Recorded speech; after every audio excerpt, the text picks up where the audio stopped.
Sebuah tempat pencucian dan rental mobil di Bojongsari, Depok, Jawa Barat terbakar. Api diduga berasal dari korsleting.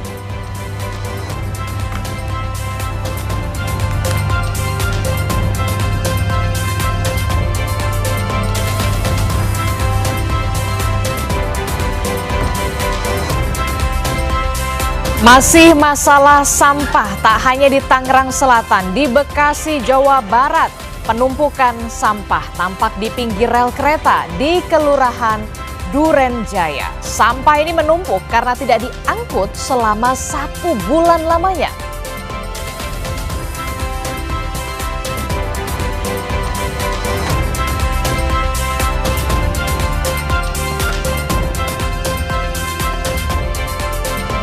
Pasca banjir Sumatera, pemulihan akses jalan terus dilakukan, namun tak kalah penting adalah hunian bagi korban. Tak hanya sekedar nyaman, namun aman yang diperlukan. Sudah sejauh manakah prosesnya dan seperti apa hunian warga dan fasilitas yang nyaman bagi korban untuk antisipasi banjir dan longsor serupa? Kami bahas dalam Dialog Sapa Indonesia Pagi.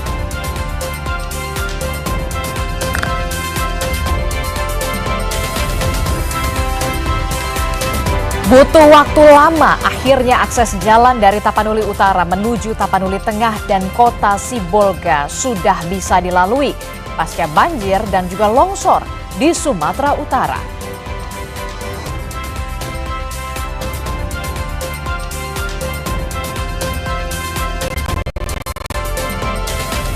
Dalam Kompas Business Economic Outlook 2026 dibahas soal optimisme Menteri Keuangan Purbaya Yudi Sadewa yang yakin dapat mendorong pertumbuhan ekonomi ke 6% di tahun 2026.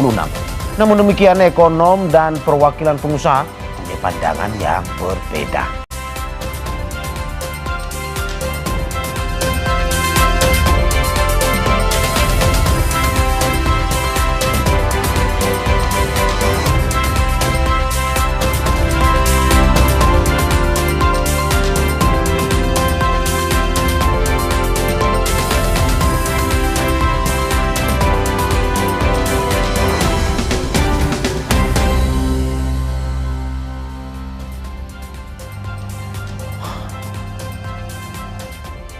Halo, selamat pagi. Sapa Indonesia Pagi kembali hadir mengisi ruang informasi Anda, Saudara, di hari ini, hari Kamis 18 Desember 2025.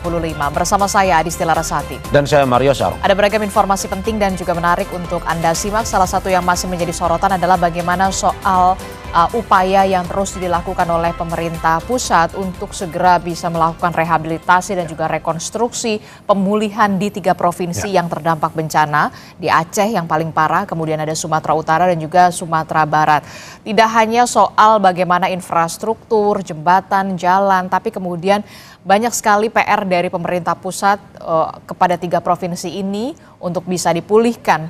Tidak hanya soal tadi infrastruktur, tapi juga bagaimana kehidupan warga-warga di sana, saudara-saudara kita yang rumahnya hancur, begitu ya, pekerjaan tidak ada.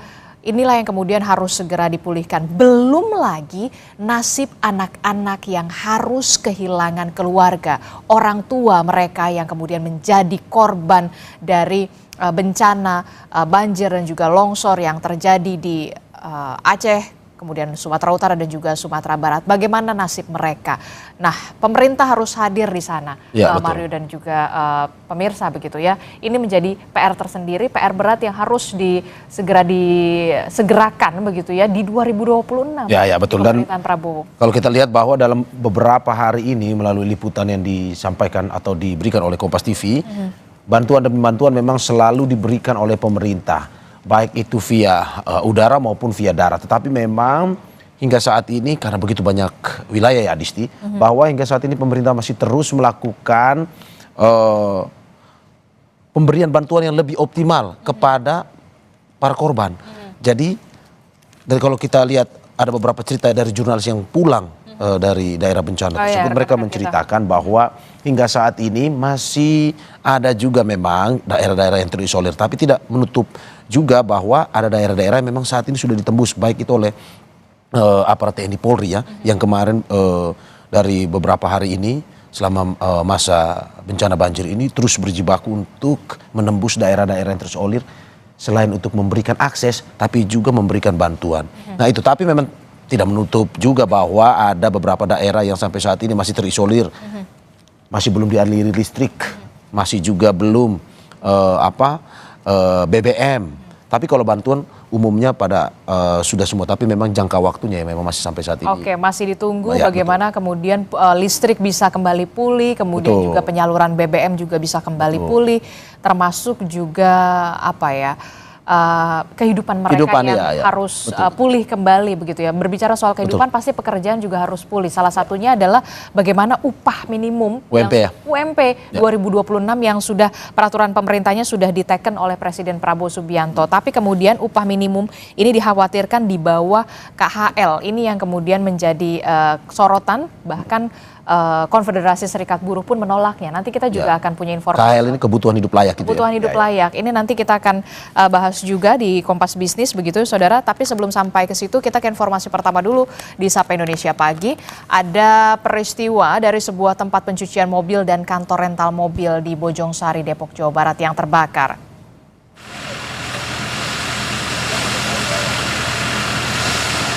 Banyaknya bahan yang mudah terbakar membuat api cepat membesar dan menyambar 4 mobil serta 1 motor yang tengah terparkir di tempat rental. Salah seorang warga mengatakan sempat terdengar beberapa kali ledakan dari lokasi kebakaran. Api dapat dipadamkan 1 jam kemudian setelah 4 mobil pemadam tiba di lokasi. Dan dugaan sementara kebakaran ini terjadi akibat adanya korsleting.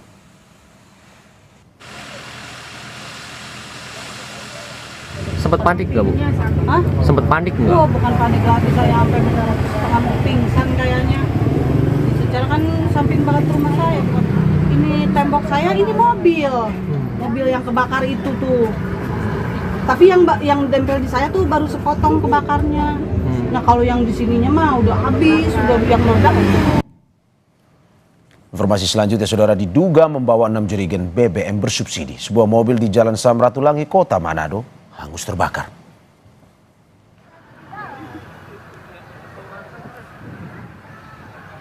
Api pertama kali muncul dari bagian belakang mobil saat melintas di Jalan Samratulangi, Kota Manado, Rabu pagi. Menurut saksi mata, sempat terdengar ledakan kecil dan api pun semakin membesar. Pemadam kebakaran yang tiba di lokasi sempat kesulitan memadamkan api karena ada 6 jerigen berisi BBM yang diduga ditampung di dalam mobil tersebut.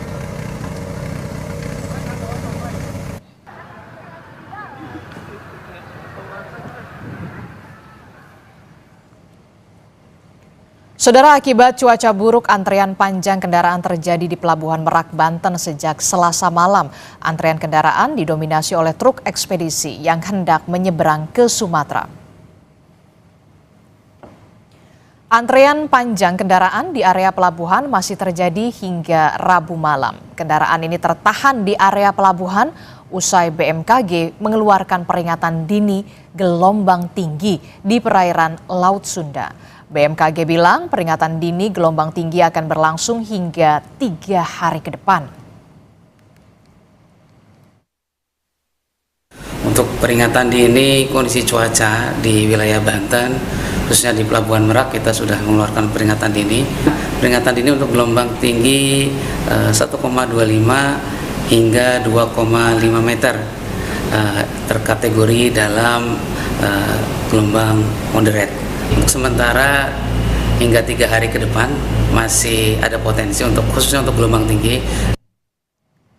Informasi lainnya, saudara, kecelakaan yang melibatkan truk tronton, sebuah mikrobus dan 2 sepeda motor terjadi di Jalan Nasional Banyumas. Akibat kecelakaan, 1 orang meninggal dunia. Kecelakaan terjadi saat truk tronton yang melaju dari arah Jakarta dengan kecepatan sedang diduga mengalami remblong. Truk kemudian oleng dan menabrak sebuah sepeda motor, kemudian menabrak dan menyeret sebuah mikrobus.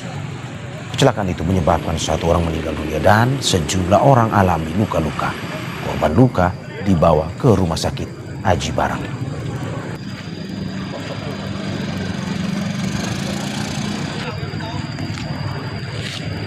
Kita beralih ke informasi lain, saudara. Penumpukan sampah tampak di pinggir rel kereta di Kelurahan Duren Jaya, Bekasi Timur pada Rabu siang. Sampah ini menumpuk karena tidak diangkut selama 1 bulan.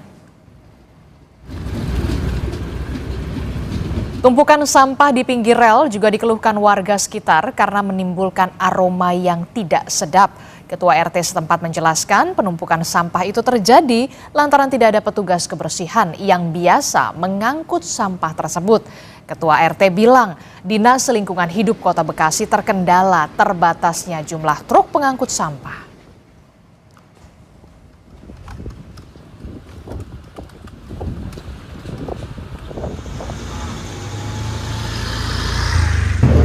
Kemarin saya suruh ini katanya kendalanya masih armadanya kurang, terus bandar Gebang masih masalah antrian ini. Sekarang aja masih nginep katanya mobil itu. Masih nginep di TPA itu ya? Iya. Saudara, tumpukan sampah juga tampak di sepanjang Jalan Dewi Sartika, Kecamatan Ciputat, Tangerang Selatan pada Rabu siang. Tumpukan sampah yang mengeluarkan aroma tidak sedap turut berdampak kepada para pedagang. Seperti sebuah warung nasi yang sepi pelanggan karena bau yang tidak sedap dari sampah. Ya komplainnya ya bau, kebauan gitu, jadi nggak nafsu makan. Nah, Ibu pengennya gimana, Ibu? Ya cepat aja diangkut, biar cepat, itu baunya nggak nyampe, menyebar kemana-mana. Saudara, Polda Metro Jaya membongkar tempat aborsi ilegal di sebuah apartemen di Jakarta Timur. Total ada 361 pasien selama 3 tahun beroperasi.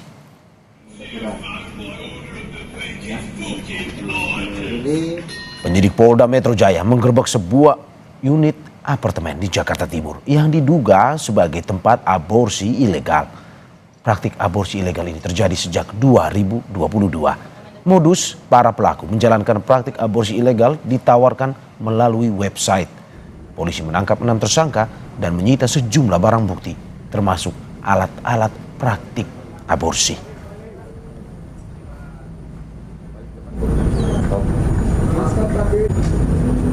Cukup. Dari data tersebut, kami menemukan nama-nama pasien sebanyak 361 pasien. Tentu ini masih kami lakukan pendalaman apakah 361 ini benar melakukan aborsi di praktek aborsi ilegal tersebut atau tidak, ini sedang berproses. Terhadap tersangka, ya kami menjerat dengan Undang-Undang Kesehatan, yaitu Undang-Undang Nomor 17 Tahun 2023, yaitu Pasal 60, Pasal 427, yaitu setiap orang ataupun perempuan yang melakukan aborsi tidak sesuai dengan kriteria yang dikecualikan sebagaimana dimaksud pasal 60, ancamannya 4 tahun, termasuk juga pasal 428, yaitu orang yang melakukan aborsi tidak sesuai dengan ketentuan, baik itu atas seizin perempuan, itu ancaman hukumannya 5 tahun, maupun tidak seizin perempuan tersebut yang ancaman hukumannya 12 tahun. Saudara, butuh waktu lama akhirnya akses jalan dari Tapanuli Utara menuju Tapanuli Tengah dan Kota Sibolga sudah bisa dilalui pasca banjir dan juga longsor di Sumatera Utara. Informasi lengkapnya hadir sesaat lagi.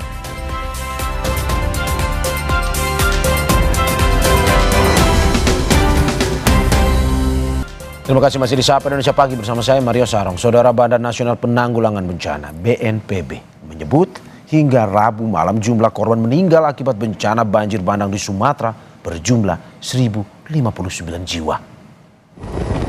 Jumlah ini meningkat setelah ada penambahan 6 korban dari hari Selasa kemarin. Selain mendata korban, BNPB juga menyampaikan bahwa saat ini masih ada 26 kabupaten dan kota di Sumatera yang berstatus tanggap darurat.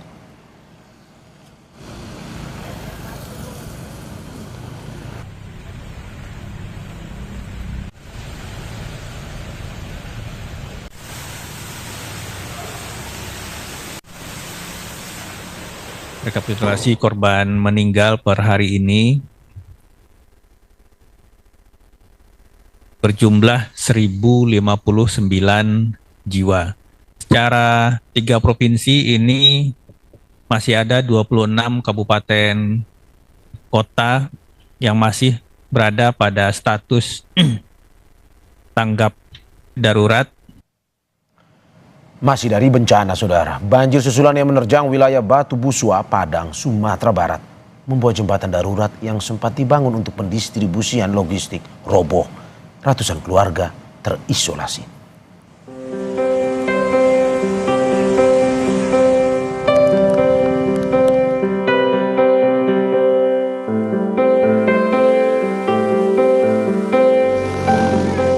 belum usai, banjir bandang kembali menerjang kawasan Batu Busua, Padang, Sumatera Barat, Minggu 14 Desember lalu. Air bah datang secara tiba-tiba, membuat warga panik. Warga berupaya menyelamatkan diri dengan berpegang erat di seutas tali. Banjir bandang ini adalah kali keempat banjir susulan menerjang kawasan Batu Busua, usai banjir akhir November silam. Banjir kali ini memutus akses bantuan warga dan mengakibatkan warga di Batu Busua terisolasi. Lebih kurang air itu 1,5 meter. Dan ini puncaknya, ini pasti 2 meter puncak air. Dan kondisi rumah Bapak sudah terendam air ya? Rendam semuanya. Luapan debit air sungai telah membentuk aliran baru di tengah permukiman warga. Untuk keluar daerah, warga terpaksa berjalan melewati punggung bukit dengan medan yang terjal. Warga juga harus berjuang melewati derasnya arus sungai yang mengalir di tengah perkampungan demi bisa mengambil bantuan. Mendaki punggung bukit baru bisa kayak apa? Itulah jalannya, Bang. Kalau Abang jauh dari rumah ke lokasi ke jembatan berapa jauh? Ada 1 kilo? 1 kilo lebih lah, Bang. 1 kilo lebih. Puluhan personil TNI dari Yonif 133 masih berupaya untuk membuka kembali akses jalan di Batu Busua. Mereka menyusun batu-batu di sungai untuk menjadikan pijakan warga. Tercatat, ada 367 kepala keluarga di Kelurahan Lambung Bukit, Batu Busua yang masih terisolasi. Rio Johannes, Kompas TV, Padang, Sumatera Barat.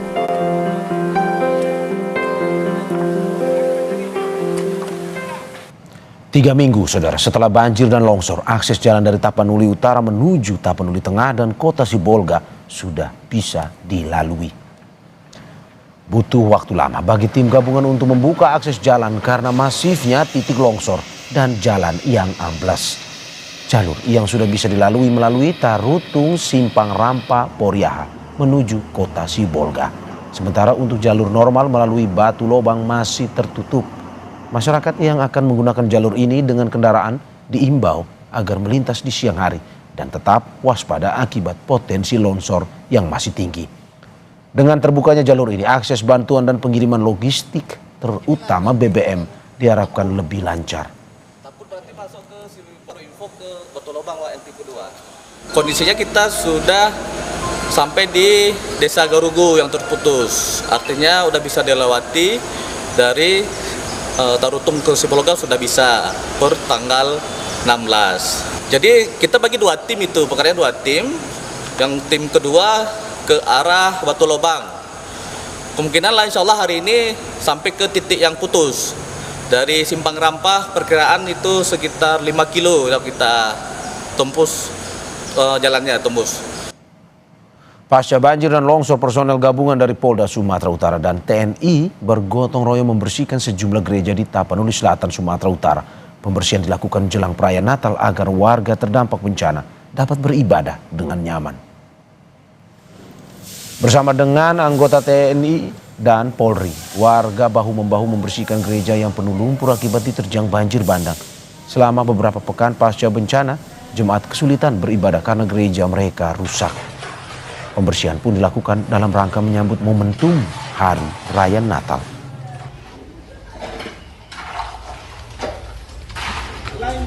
Terima kasih untuk Bapak Polri, Bapak Brimob, Pak TNI yang sudah bekerja sama membersihkan gereja kami sehingga kami bisa melaksanakan ibadah, melaksanakan Natal di tahun 25 Desember. Kita ke informasi lainnya, saudara. 6 anggota Polri yang mengeroyok 2 debt kolektor hingga tewas di kawasan Kalibata, Jakarta Selatan menjalani sidang etik Polri kemarin. Di Rumah Sakit Budiasi, apa senior? 6 anggota Polri yang menjalani sidang etik ialah Bribda Irfan Batubara, Bribda Jeffrey Agusta, Brigadir Ilham, Bribda Ahmad Mars Zulkadri, Bribda Baginda, dan Bribda Raffi Gafar. Sidang etik digelar sejalan dengan proses hukum pidana ke-6 polisi yang kini telah ditetapkan sebagai tersangka.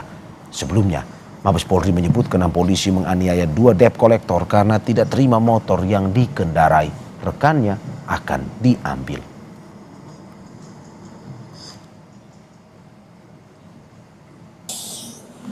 6 hari pasca penyerangan dan pembakaran, sejumlah pedagang di Kalibata, Jakarta Selatan mulai kembali beraktivitas. Meski masih diselimuti rasa trauma dan khawatir, namun atas desakan kebutuhan ekonomi para pedagang di Kalibata, Jakarta Selatan kembali berjualan. Kerugian yang ditimbulkan dari aksi penyerangan pada Kamis malam membuat para pedagang yang kehabisan modal usaha terpaksa harus meminjam uang demi bisa kembali berjualan. Sementara bagi pedagang yang lapaknya masih dipasang garis polisi, belum dapat kembali berdagang. Duren juga kebakar, semua tenda kebakar, lampu, bangku, semua meja habis kebakar. Ya sampai kemarin kita minjem sama teman ke teman ya. Akhirnya teman ada yang percaya sama kita, ya ada yang pinjemin gitu. Habis berapa Pak untuk bangun? Bangun ini belanja duren aja sekitar hampir habis tadi aja nih 8 jutaan. Semi permanen ini ya kasihan belum bisa jualan, apalagi memerlukan modal yang cukup banyak ini. Untuk selanjutnya mudah-mudahan ada pengertian dari pihak-pihak lain, bantuan dari pihak-pihak lain. Sebab ya, selain masalah urusan perut, mereka juga punya tanggungan. Mungkin yang seperti saya dengar ada yang tanggungan dari bank, segala macam itu otomatis ya itu perlu dipikirkan kembali.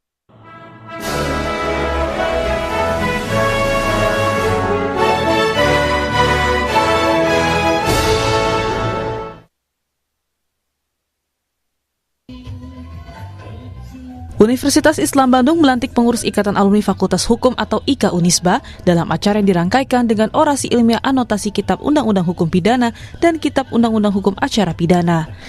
Kegiatan digelar di Aula Utama Unisba pada Senin pagi. Pelantikan ini menjadi momen konsolidasi alumni sekaligus ruang diskusi akademis terkait pembaruan hukum pidana material dan hukum acara pidana. Acara dihadiri Wakil Menteri Hukum Republik Indonesia, pimpinan fakultas, serta alumni Fakultas Hukum Unisba dari berbagai angkatan. Selesai prosesi pelantikan, acara dilanjutkan dengan orasi ilmiah yang menekankan pentingnya anotasi KUHP dan KUHAP. Anotasi ini dipandang perlu untuk memberikan penjelasan komprehensif terhadap norma pidana dan mekanisme penegakan hukum agar tidak menimbulkan multitafsir dalam implementasinya. Wakil Menteri Hukum Republik Indonesia bilang pembaruan KUHP dan penyempurnaan KUHAP merupakan bagian dari reformasi hukum nasional. Bapak Ibu, KUHP dan KUHAP akan berlaku pada tanggal 2 Januari 2026, artinya kurang dari sebulan. Kedua kitab undang-undang itu akan berlaku secara efektif. KUHP nasional ini terdiri dari 43 bab dan 624 pasal. 43 bab dan 624 pasal ini dibagi ke dalam 2 buku, yaitu buku ke-1 tentang ketentuan umum dan buku kedua tentang tindak pidana. Buku ke-1 ini terdiri dari 6 bab, bab 1 sampai dengan bab 6, pasal 1 sampai dengan pasal 187. Saya selalu mengatakan kalau kita ingin memahami KUHP nasional, sebetulnya tidak perlu membaca 624 pasal itu, tetapi yang paling penting untuk memahami bagaimana paradigma hukum pidana Indonesia ke depan, kita cukup melihat pada buku ke-1 tentang ketentuan umum, itu pun bukan nambah, tapi cukup membaca bab 1 sampai dengan bab 4. Sementara itu, Ketua Panitia IKA Fakultas Hukum Unisba, Irfan Arifian, menyampaikan kegiatan ini tidak hanya bersifat seremonial, namun juga menjadi ruang akademis untuk memperkuat peran alumni dalam merespon dinamika pembaruan hukum nasional. Merespon isu-isu kekinian pastinya, karena kita concern tentang itu dan kita akan mengawasi jalannya proses setelah diundangkan, dalam hal ini KUHP nasional baru kita dan KUHAP yang akan dilakukan 2026 mendatang. Nah, kita akan mengawasi jalannya undang-undang tersebut, apakah efektif, apakah efisien bagi para praktisi, aparat penegak hukum, dan mencerminkan asas-asas keadilan yang telah digariskan atau tidak. Kalaupun nanti terjadi penyimpangan di lapangan, juga kita akan melakukan gelar pendapat dengan baik DPR RI, Komisi 3, maupun ke Komisi Reformasi Polri dan sebagainya, yang stakeholder lah yang terlibat di sini gitu ya. Dekan Fakultas Hukum Unisba, Profesor Efik Yusdiansyah menegaskan, Fakultas Hukum memiliki tanggung jawab akademis dalam mengawal pembaruan KUHP dan KUHAP. Menurutnya, sinergi antara kampus dan alumni menjadi kekuatan dalam menjembatani teori dan praktik hukum.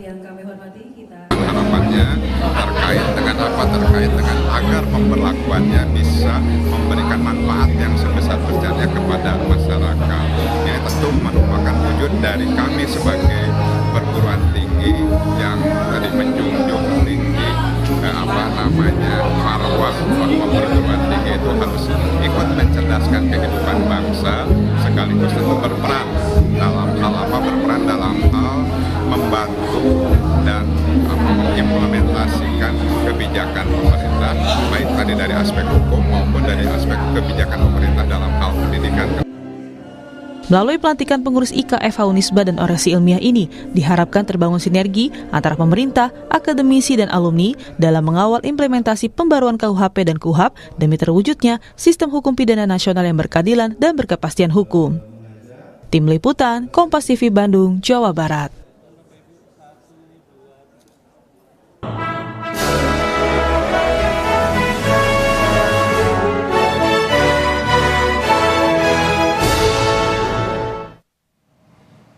Saudara, jangan kemana-mana. Sapa Indonesia Pagi yang segera kembali dengan informasi lainnya. Salah satunya pasca banjir Sumatera, pemulihan akses jalan terus dilakukan.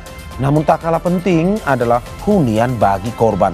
Tak hanya sekedar nyaman, namun aman yang diperlukan. Sudah sejauh manakah prosesnya dan seperti apa hunian warga dan fasilitas yang nyaman dan aman bagi korban untuk antisipasi banjir dan longsor serupa?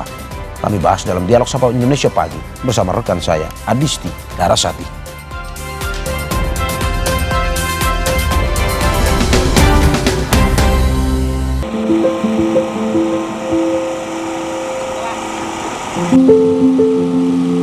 Tiga pekan pasca bencana banjir bandang dan longsor di Sumatera, korban masih banyak yang belum tinggal di tempat yang layak. Mereka butuh hunian sementara. Di Padang, Sumatera Barat, 100 unit hunian sementara didirikan secara mandiri bagi korban banjir bandang. Dengan melibatkan sejumlah siswa SMK jurusan bangunan dan sukarelawan di Kota Padang, pengerjaan huntara untuk korban banjir di Kecamatan Pau ini dikebut. Huntara mandiri didirikan karena masih banyak korban banjir yang berada di pengungsian dan menumpang di rumah saudara. Huntara antara lain dibangun di sebidang lahan yang berdekatan dengan kantor lurah Kapalokoto dan akan diprioritaskan untuk korban yang rumahnya hanyut dan rusak berat.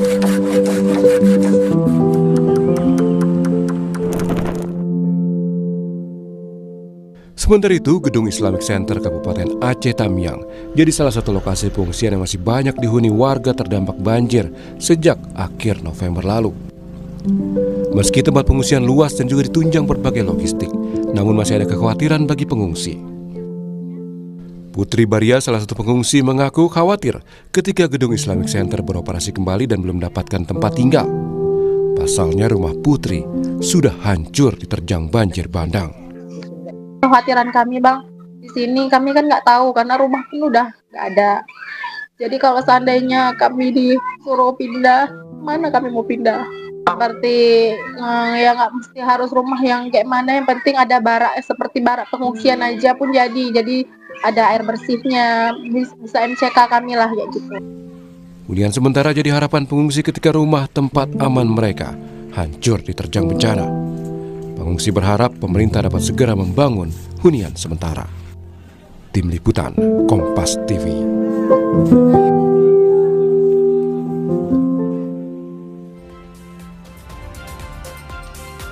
Saudara, sudah lebih dari 3 pekan korban banjir tinggal di pengungsian karena rumah mereka yang hancur. Kini mereka pun butuh tempat tinggal. Setidaknya hunian sementara, saudara. Apalagi warga di sejumlah daerah bencana sebentar lagi akan merayakan Natal dan juga Tahun Baru. Lalu bagaimana progres Huntara? Saat ini sudah bersama kami melalui sambungan daring ada Kepala Pusat Data Informasi dan Komunikasi Kebencanaan BNPB, Abdul Muhari, yang akan bergabung menyusul. Kemudian ada Bupati Tapanuli Selatan, Gus Irawan Pasaribu, dan juga ada pakar kebencanaan Dwi Korita Karnawati. Saya akan menyapa dulu Pak Bupati Tapanuli Selatan, Pak Gus Irawan. Selamat pagi. Pagi, Mbak. Ya, Pak, ini sambil menunggu ada Pak Abdul Muhari dan juga Bu Dwi Korita yang akan bergabung. Kemudian saya ingin tahu dulu, Pak, kalau untuk wilayah Bapak di Tapanuli Selatan, di Kabupaten Tapanuli Selatan ini ada total berapa rumah yang terdampak dan tidak lagi bisa dihuni oleh warga di sana?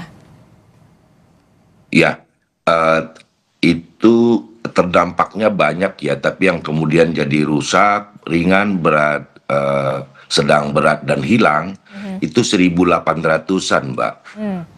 Ada 1.800-an yang kemudian ini yang kategori berat dan hilang, tertimpa, terbawa arus, begitu.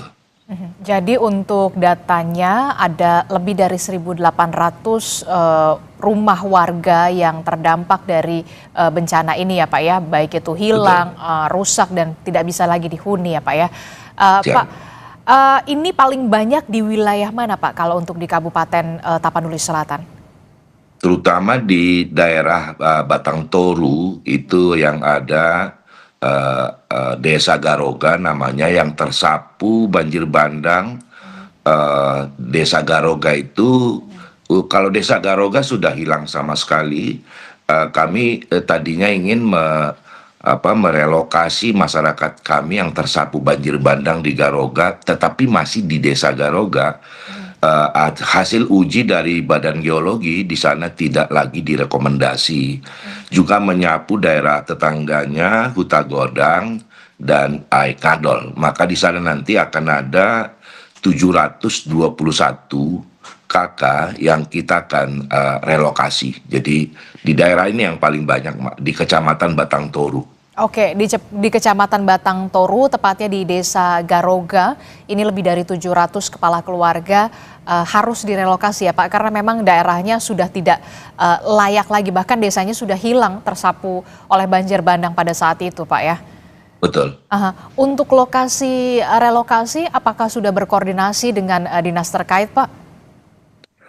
Sudah, karena beberapa yang tadi 1.800-an itu ya, kami sudah kemudian melihat lokasi karena di daerah Batang Toru itu daerah perkebunan PTPN. Nah kami sudah kemudian memohon ya, meminta kepada PTPN untuk tadi yang 721 Garoga dan desa tetangganya Huta Godang itu minta 15 hektar tanah PTPN buat nanti penampungan relokasi dari Desa Garoga dan sekitarnya ini Mbak. Sudah ada respon dari PTPN? Sudah direspon. Sudah direspon. Oke, terkait dengan banyak sekali warga yang harus direlokasi. Tapi kemudian yang menjadi pertanyaan saya adalah saat ini hunian sementara perkembangannya seperti apa Pak? Utamanya bagi mereka yang desanya bahkan hilang, sudah lenyap. Nah, sementara mereka ada di penampungan-penampungan lebih banyak sebetulnya karena ini desa di sana itu kan saling bertetangga. Lalu kebanyakan dari 721 KK tadi ini yang akan direlokasi itu tinggal sebagian ada di tenda pengungsian, juga di tempat keluarganya yang ada di dekat desanya. Ya, demikian Mbak, kekerabatan kami di Tapsel itu begitu kuat, jadi nanti ada dapur umum misalnya yang 721 KK tadi ya, itu ada sebagian kecil di tenda pengungsian, sebagian besar itu di rumah-rumah warga yang masih kerabat dan keluarganya begitu. Nanti pada saat jam makan misalnya kita buka dapur umum, itu ngumpul di satu tempat di dekat tenda, dapur umum kita buat makan bersama di antara sekitar setiap kali masak di sana 1.500 begitu. Pak, saya ingin tahu juga Pak, apa yang menjadi tantangan terbesar ketika memang ini banjir sudah selesai, itu adalah tidak hanya soal hunian sementara, tapi karena memang kan tipikal di sana adalah menumpang begitu ya di rumah anak saudara. Tapi kemudian tantangan terbesar untuk merehabilitasi dan juga merekonstruksi, apakah Anda melihat butuh peran dari pemerintah pusat untuk melakukan rehabilitasi dan juga rekonstruksi?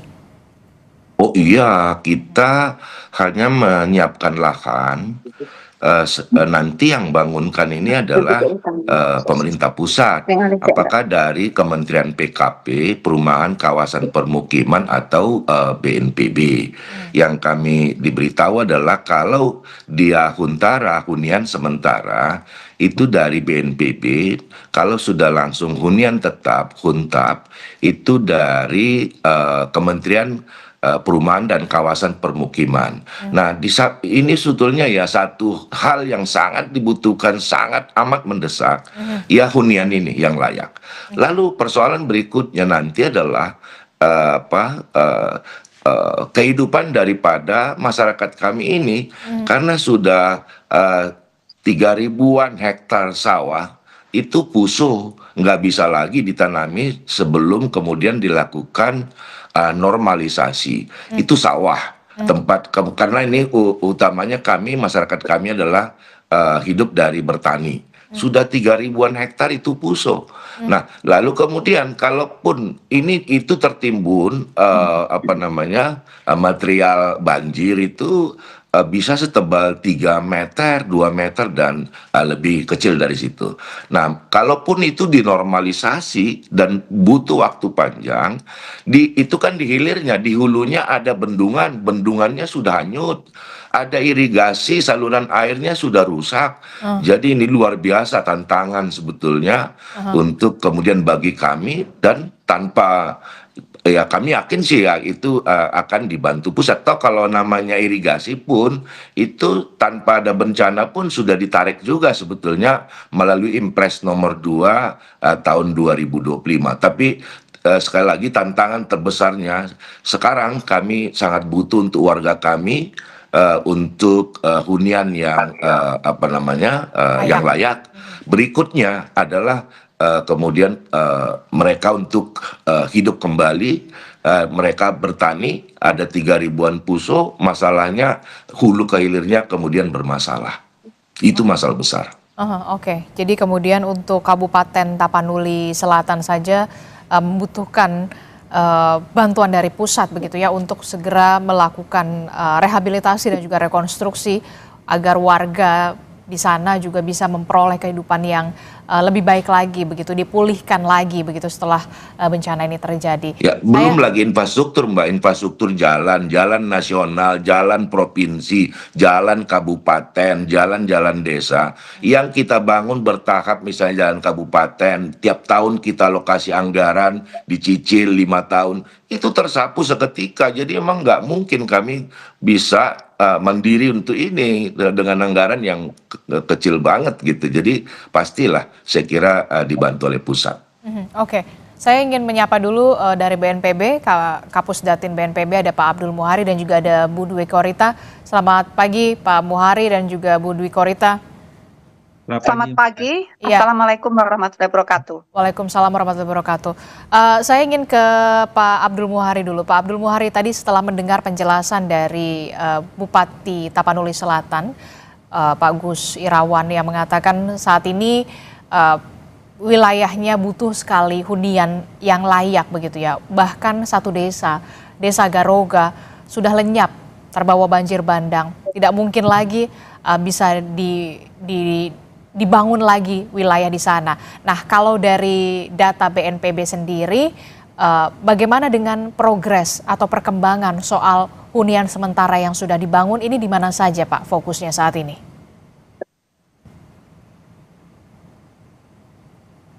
Pak Abdul Muhari. Pak Abdul Muhari. Oke, tampaknya kita masih mengalami gangguan sinyal begitu ya. Bu Dwi Korita, bisa mendengar suara Adisti, Bu Dwi Korita? Silakan Mbak. Oke, Bu Dwi Korita, ini yang menjadi permasalahan baru adalah ketika rehabilitasi dan juga rekonstruksi. Bahkan Bupati Tapanuli Selatan mengatakan desa Garoga tidak mungkin lagi dihuni kembali lokasi itu. Nah, bagaimana menyiapkan wilayah-wilayah yang aman, tidak hanya layak tapi yang aman bagi warga, jangan sampai kemudian peristiwa ini terjadi lagi, Bu Dwi Korita? Betul sekali yang disampaikan Bapak Bupati, seandainya bisa dihuni pun terus terang tidak direkomendasikan untuk tinggal di tempat yang sudah terkena banjir bandang. Saya cek di citra satelit, lokasi yang terkena banjir bandang itu merupakan sedimen aluvial. Sedimen aluvial itu adalah sedimen yang terbentuk sejak ribuan tahun yang lalu dari peristiwa banjir bandang berkali-kali. Artinya kalau dipaksakan tinggal di tempat itu lagi, itu akan kena lagi. Nah, periode ulangnya di tahun 2003 itu adalah setiap 50 tahun. Tetapi kali ini baru tahun 2025 sudah terkena lagi. Belum ada 50 tahun. Karena kami cek dari satelit, lahannya itu memang sudah di atas ya, di hulu. Jadi di hulunya, di atasnya tempat yang terkena banjir bandang itu memang sudah banyak yang terbuka. Artinya itu bisa saja terkena banjir bandang lagi sebelum 22 tahun. Jadi kalau lingkungannya dasnya rusak, itu semakin pendek akan terulang lagi. Sehingga harus dicarikan, dipetakan, itu sebenarnya kelihatan dari satelit, zona mana yang elevasinya agak lebih tinggi. Tidak harus di gunung ya, di dataran rendah, tapi di situ terlihat ada beda elevasi ya. Nah, itu poinnya harus dipetakan lagi daerah yang aman yang tidak jauh dari lokasi yang sebelumnya dan kondisinya memperhatikan kondisi geologinya, dan itu sebenarnya mudah dipetakan, tuh bisa, caranya bisa. Serta kondisi dari kondisi geologi bisa dihitung tingkat bahayanya, kemudian juga exposure-nya, akhirnya diperoleh peta risiko. Nah, ini BNPB biasanya sangat melakukan hal itu. Jadi melalui dipetakan risikonya, kemudian juga dilihat bagaimana daya dukung lingkungannya, ketersediaan air, kebutuhan dasar. Jadi harus segera, agar mereka dapat segera menempati tempat yang layak, langkah itu harus segera dilakukan. Tapi memang benar, sangat tidak direkomendasikan untuk berada di tempat yang sudah terkubur itu, dibangun lagi di sana. Itu itu malah dijadikan zona merah. Demikian, Mbak. Oke, jadi kalau dari kacamata Anda sudah sangat tidak direkomendasikan wilayah-wilayah yang sudah hancur terkena banjir bandang, bahkan Anda mengatakan sebenarnya siklusnya ini 50 tahun sekali begitu, tapi kemudian terakhir itu 2003 dan baru terjadi lagi di 2025, bahkan kurang dari 50 tahun, 20 tahun, 22 tahun. Dikhawatirkan siklusnya bahkan lebih cepat lagi ke depannya. Betul. Oke, tapi bagaimana kemudian kalau fokusnya adalah begini, memperbaiki hutannya dulu, walaupun kita tahu untuk memperbaiki hutan lagi itu perlu waktu. Apakah kawasan ini bisa dipakai lagi atau aman bisa dibangun lagi, atau ya sudah selesai di sini kita pindah ke tempat yang lain yang lebih aman?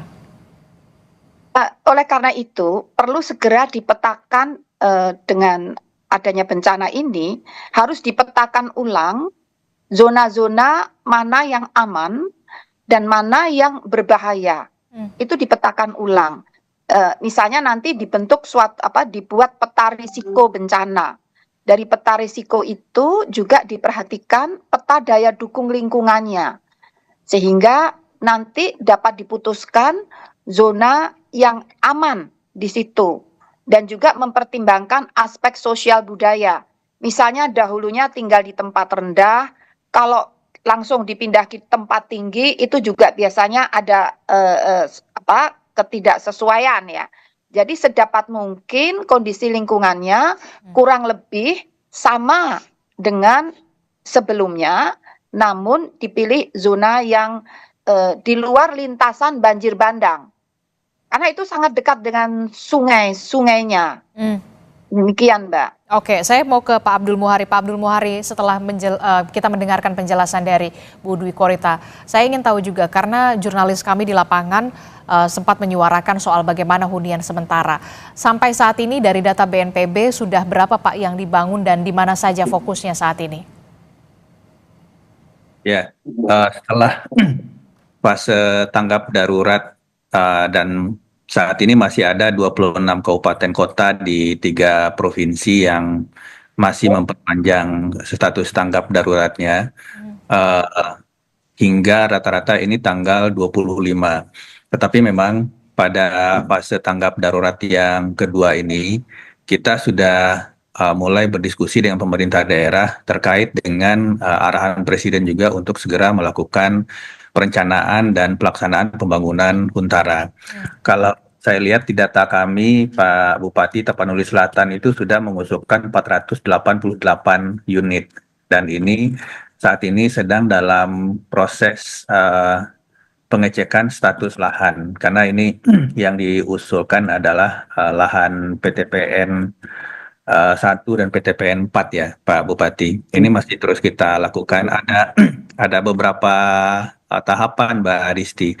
Pada yang harus saya sampaikan adalah ketika kita berbicara relokasi, maka kita berbicara memindahkan hidup dan penghidupan. Jadi tidak hanya memindahkan rumah ya, tidak hanya membuat rumah yang baru. Tadi Pak Bupati konsen dengan persawahan, irigasi dan seterusnya.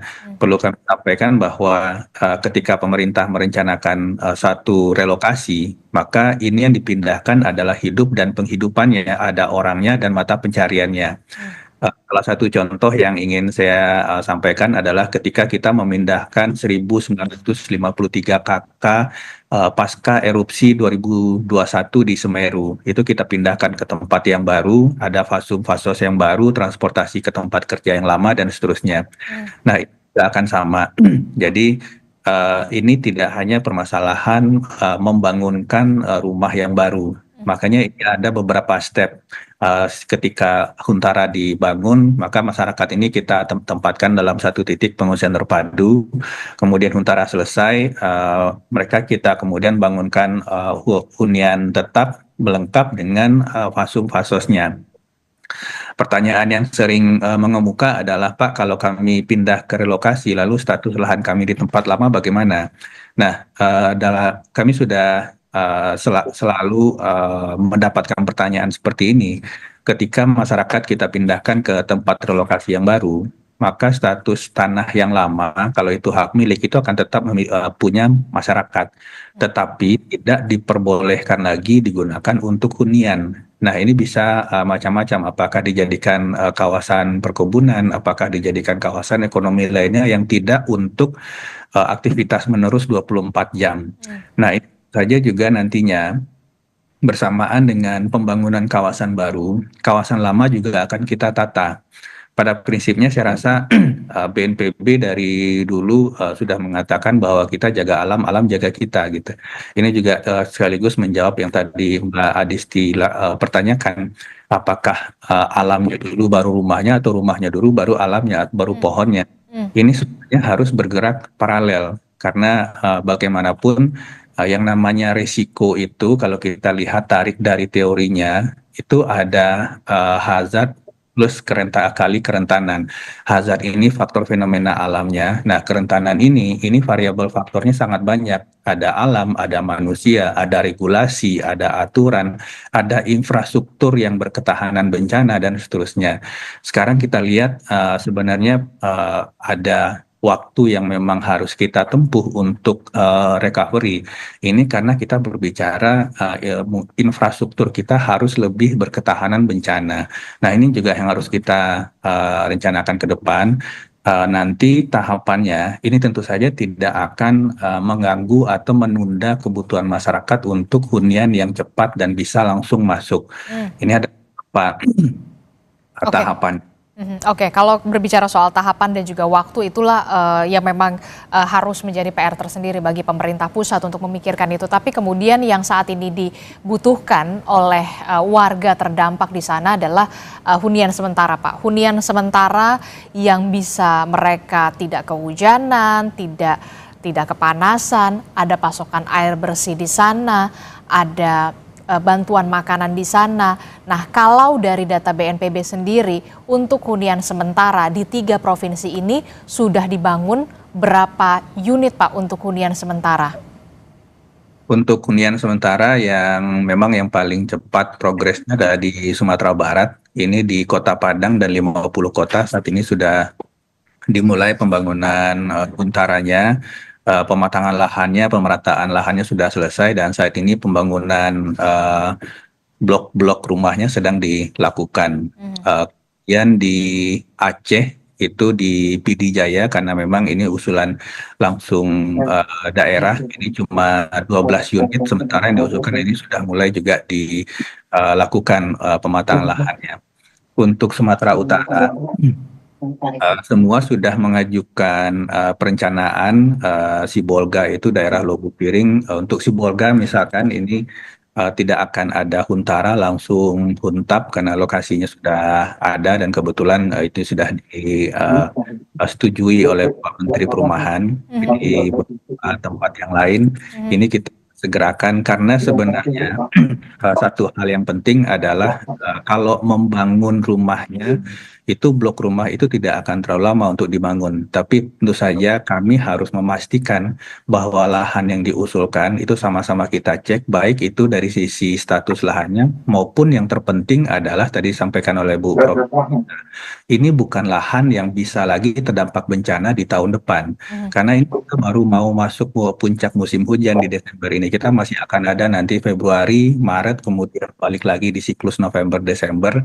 Tentu saja kita harus pastikan bahwa lahan huntara ini, karena ini periode huniannya akan dari 6 bulan hingga 1 tahun.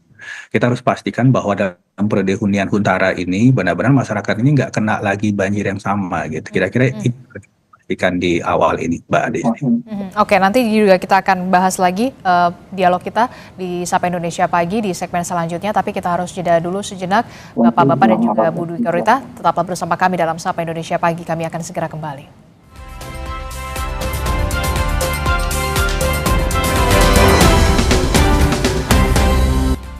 Terima kasih Anda masih bersama kami dalam Sapa Indonesia Pagi. Saudara, kita masih membahas soal bagaimana selanjutnya ketika penanganan bencana sudah dilakukan oleh pemerintah, tanggap bencana begitu, yang saat ini dibutuhkan adalah untuk memulihkan kembali kehidupan warga terdampak di 3 provinsi, yakni Aceh, Sumatera Utara dan juga Sumatera Barat. Tadi sudah disebutkan oleh Pak Abdul Muhari, ada banyak stepnya, ada banyak aspeknya. Bu Dwi Korita juga sempat menyinggung lahan yang sudah wilayah yang sudah terkena banjir bandang itu tidak boleh direkomendasikan atau tidak direkomendasikan kembali untuk dibangun hunian lagi di sana, permukiman di sana.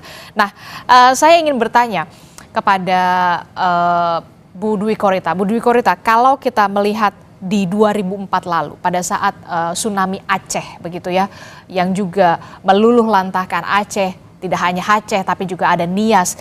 Pemerintah kala itu membangun atau membentuk Badan Rehabilitasi dan Rekonstruksi yang kala itu diinisiasi oleh Pak Yusuf Kala, kalau saya tidak salah. Badan Rehabilitasi dan Rekonstruksi ini dibentuk pada tahun 2005, begitu, beroperasi 2005 hingga 2009. 4 tahun untuk fokus melakukan rehabilitasi dan rekonstruksi di Aceh dan juga Nias. Walaupun memang beda case, tapi kemudian ini lebih masif 3 provinsi. Menurut Anda, dari kacamata Anda, perlukah kemudian pemerintah segera membentuk badan seperti 2004 lalu Aceh dan tsunami Aceh dan Nias itu, membentuk Badan Rehabilitasi dan Rekonstruksi? Baik, ya Mbak, kalau kita lihat kesamaannya dulu ya, bencananya sama-sama dahsyat, ya, korbannya tidak sama ya.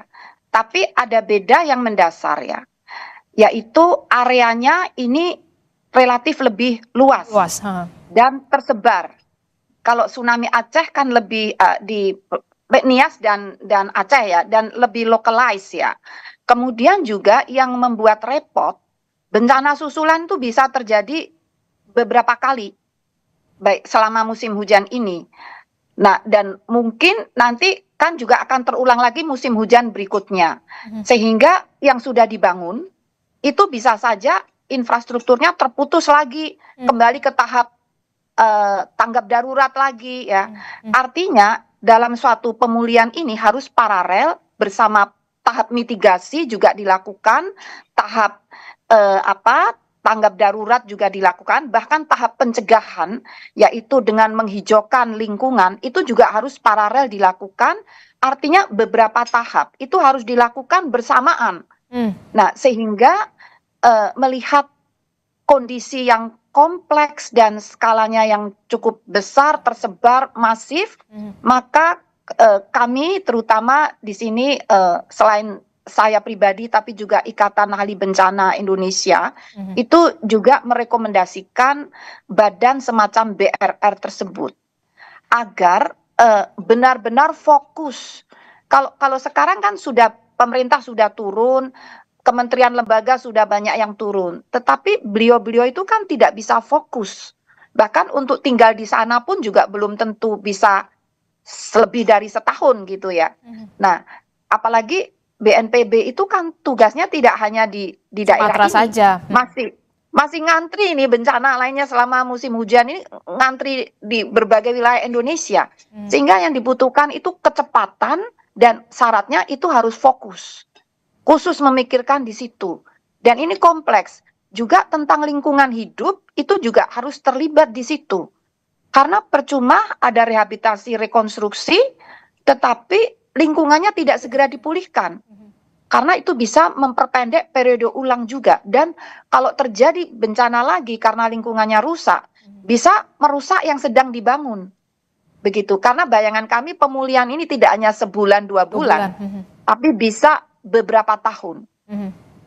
Karena begitu masif. Kalau dari kacamata Anda nih, Bu Dwi Korita, melihat semasif itu ada di Aceh, Sumatera Utara dan juga Sumatera Barat. Kalau kemarin 2004 butuh 4 tahun,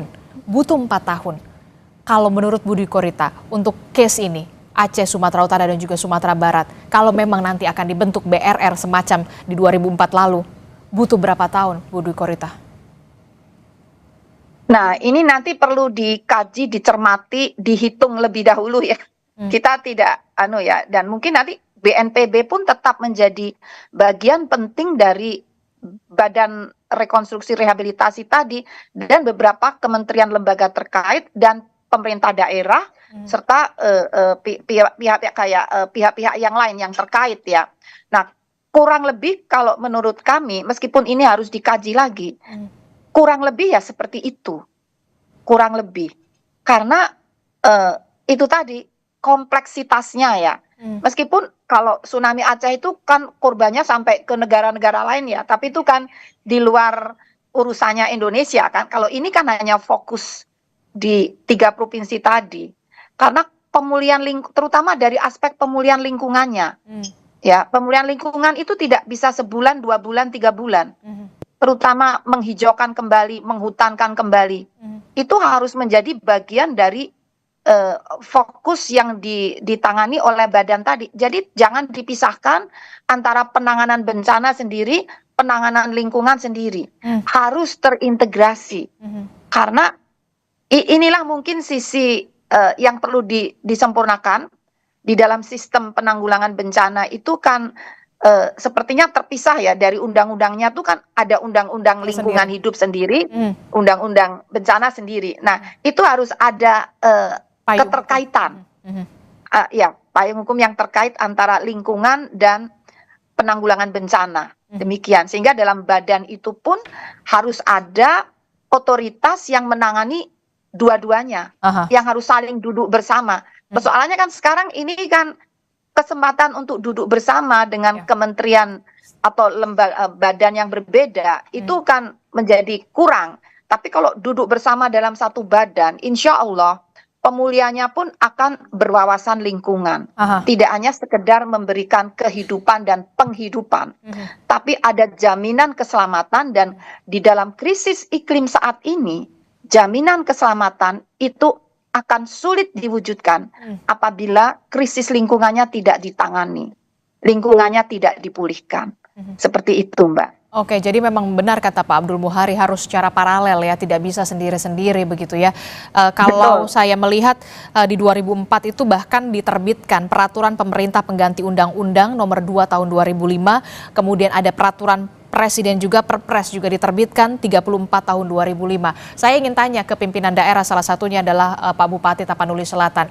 Kalau Budi Korita merekomendasikan ada juga semacam 2004 yang lalu pada saat Aceh dan Nias mengalami tsunami, ada pembentukan Badan Rehabilitasi dan juga Rekonstruksi. Kalau dari kacamata Anda sebagai Bupati Tapanuli Selatan, perlukah mungkin itu bisa? dulu belum ada BNPB barangkali, tetapi saya kira memang bagaimana inilah misalnya ya kami mau merelokasi penduduk kami yang sudah nggak boleh lagi tinggal di tempat semula.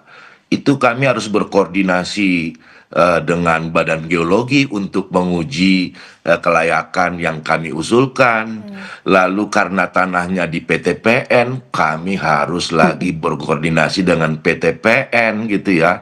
Jadi saya kira memang kalau kemudian bisa dibangun koordinasi yang bisa kemudian tadi semuanya, saya merasa gini loh, tanggap darurat itu kadang-kadang kok kami misalnya ini ada organisasi lain yang kami butuhkan atau institusi lain, ya geraknya nggak kayak tanggap bencana gitu, tanggap darurat misalnya begitu. Kan nanti akan banyak keterlibatan, nanti ada unsurnya BPN, urusan pertanahan gitu kan.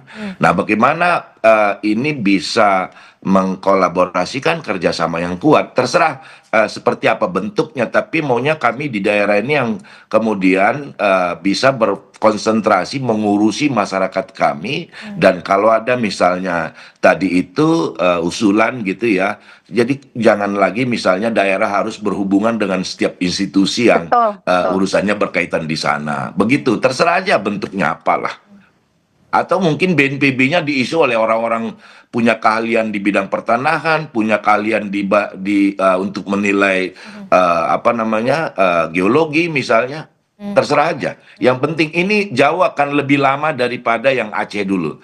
Ya. Ini jauh akan lebih lama, bahkan di Aceh saja pemulihannya bahkan bisa mencapai 4 tahun begitu ya. Kalau tsunami itu kan mohon maaf ya, memang korban jiwanya jauh lebih banyak ya. Tapi kan terlokalisasi di Aceh. Saya waktu itu ikut juga ke sana. Aceh itu di Banda Aceh, di Melabo, sedikit ada di Lok Sumawe, kan begitu. Di Nias itu saya orang Sumatera Utara yang ikutan juga ke Nias waktu itu, hanya sedikit di Sirombu dan Nias Selatan.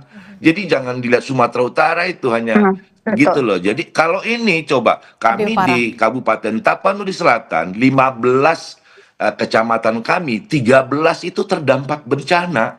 Ada 4 koridor, kami masih untung, ini untungnya masih ada. 3 koridor jalan nasional ke Tapanuli Selatan terputus, hanya ada 1 lagi itu selamat. Jalan provinsi banyak yang terputus, jalan-jalan kabupaten dan jalan desa yang kami cicil bangunnya itu 5 tahun dalam sekejap hilang. Jadi pasti jauh lebih lama daripada yang mungkin sekedar 4-5 tahun saya kira. Oke, jadi perlu recovery begitu ya, lebih lama, rekonstruksi lebih lama, pemulihan lebih lama dibandingkan Coba Mbak tadi, tanah Puso masyarakat kami itu 3.000-an hektar, puluhan ribu masyarakat kami yang mencari kehidupan di tanah itu. Kementan lagi di sini sekjen sekarang. Itu yang tertimbun bahkan material dari longsor terutama yang banjir bandang. Itu nggak layak untuk tanam. Harus dinormalisasi dulu. Normalisasinya itu ketebalan yang tertinggi itu di Pulau Godang 3 meter dan terus ada di bawahnya. Dan persoalannya itu sawah kan dihilir, hulunya bendungannya udah runtuh, irigasinya rusak gitu. Jadi ini memang terserah kemudian seperti apa bentuknya, tapi ini butuh penanganan yang tidak sekedar tempat tinggal ini, tapi bagaimana masyarakat kita nanti menyambung hidup. Oke, karena memang begitu kompleks begitu ya, tidak hanya soal di Aceh tapi di Sumatera Utara, Sumatera Barat juga mengalami hal yang serupa. Pastinya jauh lebih lama begitu ya, harus lebih fokus begitu dan waktu yang kemudian lebih panjang. Terakhir dari BNPB sendiri, bagaimana untuk peta selanjutnya apa yang ingin dikerjakan dan seperti apa progresnya, terutama bagi pemulihan, karena seperti yang dikatakan Bu Dwi Korita dan juga Bupati Tapanuli Selatan, ini perlu waktu yang lama.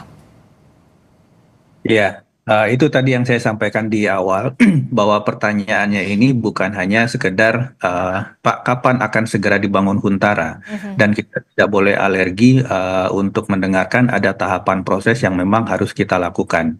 Karena tadi seperti tadi saya sampaikan yang kemudian sebenarnya kemudian dijelaskan oleh Bu Dwi Korita, oleh Pak Bupati, kebutuhan-kebutuhan itu. Ada hal-hal yang memang harus kita pastikan terlebih dahulu sebelum kita membangun, terutama sebenarnya aspek safety tadi. Dan ini sebenarnya bukan kali pertama ya. Di 2018 kita juga mengalami 3 bencana besar. Ada gempa NTB, ada tsunami Palu, ada tsunami di Selat Sunda. Dan ini juga kita lakukan. Dan kalau kita berbicara waktu yang dibutuhkan, recovery, rekonstruksi ini memang bukan lari sprinter, tapi lari maraton. Ini nampaknya akan panjang. Kita harus memang benar-benar mengatur tenaga agar setiap tahapan itu bisa kita penuhi dengan baik. Dan tahapannya adalah bagaimana memang menjamin keselamatan penduduk sambil kita secara paralel itu merecovery aspek lingkungan dan faktor-faktor lain yang sebenarnya sangat berkaitan dan sangat menentukan nantinya kriteria utama yang selalu kita sering sampaikan, yaitu infrastruktur yang berketahanan bencana. Terkait dengan lembaga baru, misalkan Bapak Presiden saya rasa sudah menyatakan bahwa ini akan dibangun satgas atau apapun namanya. Dan ini juga bukan hal yang baru, Mbak Adisti. Kita lihat dalam setiap kejadian-kejadian besar, kita mungkin masih ingat baru selesai 2 tahun yang lalu pandemi COVID-19 juga kita juga membentuk satu satgas. Gugus tugas awalnya kemudian jadi satgas yang dinaungi oleh Komite Pemulihan Ekonomi dan seterusnya. Ini bukan hal yang baru, dan ini sudah kita pikirkan dan sedang kita siapkan. Bukan berarti kita missing untuk itu. Ini sedang kita siapkan supaya benar-benar tadi yang diharapkan secara detail oleh Pak Bupati, yang dijelaskan secara detail oleh Bu Dwi Korita, tidak hanya penghidupan tetapi aspek lingkungan dan seterusnya. Karena memang yang namanya bencana hidrometeorologi basah itu tidak lepas dari peran manusianya. Yang bencana hidrometeorologi banjir bandang, abrasi itu nggak lepas dari peran manusianya terhadap lingkungan. Nah ini yang akan kita juga evaluasi bersama, karena akan sangat banyak dengan cakupan wilayah seperti itu, bentang alam yang harus kita perbaiki juga sangat besar. Nah ini yang akan menjadi PR dan ini sedang kita siapkan. Sekali lagi kita tidak boleh alergi dengan berbicara tahapan waktu yang mesti kita lakukan. Mungkin itu Mbak Adis. Oke, baik, nanti kita akan bahas lagi begitu ya dengan progres selanjutnya, karena memang ini butuh waktu yang lama. Pemerintah juga harus fokus, tidak hanya butuh waktu yang panjang tapi juga butuh dana yang mencukupi. Terima kasih Pak Abdul Muhari telah bergabung bersama kami, kemudian ada Bu Dwi Korita telah bergabung bersama kami, dan juga Pak Gus Irawan, Bupati Tapanuli Selatan, juga terima kasih sudah bergabung bersama kami. Sehat selalu Bapak-bapak dan juga Ibu. Terima kasih. Assalamualaikum, selamat pagi. Waalaikumsalam warahmatullahi wabarakatuh. Terima kasih Bapak-bapak dan Mbak.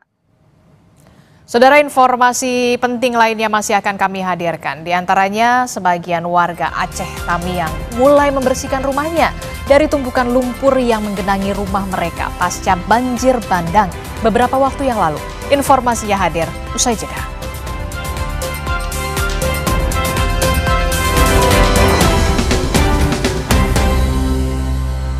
Mantan siapa? Yang mantan ini. Pecah banget ini. Wajib coba ya. Ingat si mantan gimana gitu ya. Lupa nama, ingat rasa. Huhuy. Ini di depan kalau ayam waka. WK. Oh, WK. Gurih sama dagingnya yang empuk. Pecah banget. Jenis mie-nya pakai mie apa? Mie keriting kita. Kebakaran, guys. Kebakaran. Ini dimasak secara fresh gitu ya. Cakep nih penonton ini. Let's do this. Cerita Rasa, Sabtu 20 Desember pukul 10:30 siang di Kompas TV. Aku Viva melewati 7 tahap nano purifikasi, menjaga dan memastikan setiap tetesnya mengandung mineral baik yang diperlukan tubuh, sehingga begitu sejuk di tiap teguk. Aku Viva, murni pasti sejuknya dari Wingswood. Kelebihan nggak baik, kekurangan juga nggak baik. Lebih baik cukup. Cukup sesendok sari kurma TJ. Cukup nutrisi, cukup zat besi, cukup energi. Sari kurma TJ untuk semua kebaikan kurma Arab. Enak, halal, yakin. Penting untuk jaga kesehatan dimulai dari sekarang. Omehar, minyak ikan pilihan dari laut dalam. Suplemen omega 3 esensial, mini kapsul, lebih mudah ditelan. Diproduksi dengan teknologi modern. Omehar, bantu jaga kesehatan tubuh kini dan nanti. Kakekmu yang itu juga dong. Tapi gigi kakek. Gak usah khawatir. Poliden Adhesive membuat Anda bisa menggigit kuat dan cegah terperangkapnya sisa makanan. Poliden Cleanser, bunuh bakteri lebih kuat dari pasta gigi. Pusing, kejar setoran. Yang penting kerja halal. Fresh Care dong, halal. Capek kena PHP? Pilih yang pasti-pasti aja. Fresh Care, pasti aromanya, pasti fresh hangatnya. Fresh Care, hangatnya selalu bikin fresh. Bertahun-tahun, Hotin Cream telah jadi teman harian. Bantu redakan pegal akibat kerjaan dan saat jalan-jalan, serta nyeri otot olahragawan. Balur Hotin, panasnya mijit, hotnya in sampai ke dalam. Gak lengket, tanpa bekas. Hotin Cream. Eredivisie menjalani misi wajib bangkit. Fortuna Sittard dipimpin Mohamed Ihab Taren akan menghadapi ujian sulit untuk meraih kemenangan. Saat kedatangan AZ Alkmaar dengan kepercayaan diri dan ketajaman Troy Parrott di lini serang. Eredivisie Fortuna Sittard versus AZ Alkmaar, Minggu 21 Desember pukul 10:30 malam. Live di Kompas TV.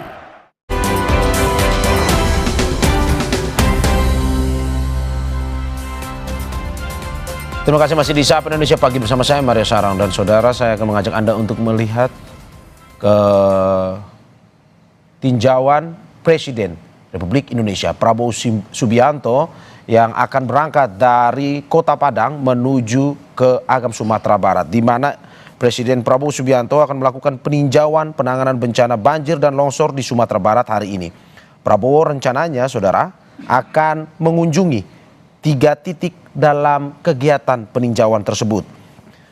Untuk diketahui, Presiden Prabowo tiba di Sumatera Barat sejak Rabu kemarin, di mana beliau mendarat di Bandara Internasional Minangkabau pada Rabu malam.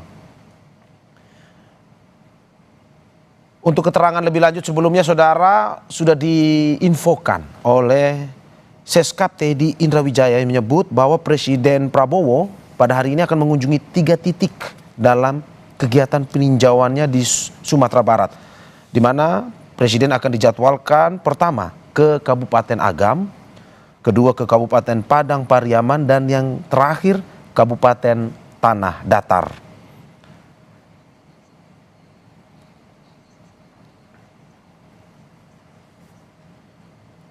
Dan di visual Anda saat ini yang Anda saksikan adalah visual dari Cindy Permadi, jurnalis Kompas TV yang ikut bersama rombongan Presiden di wilayah Sumatera Barat untuk melakukan peninjauan langsung korban banjir.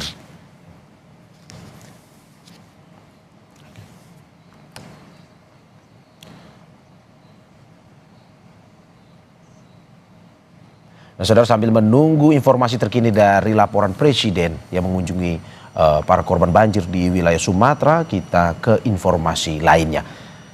Sebagian warga Aceh Tamiang, saudara, sudah mulai membersihkan rumahnya dari tumpukan lumpur yang menggenangi rumah mereka pasca banjir bandang beberapa waktu yang lalu.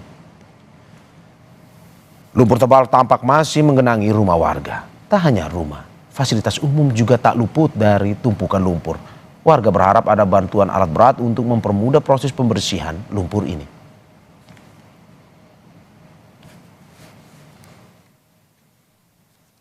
Kalau untuk di dalam rumah kurang lebih 20 cm bang, kedalaman lumpur. Lumpurnya setinggi 20 cm? Setinggi 20 cm. Sulit nggak bersihnya bang? Sangat sulit bang.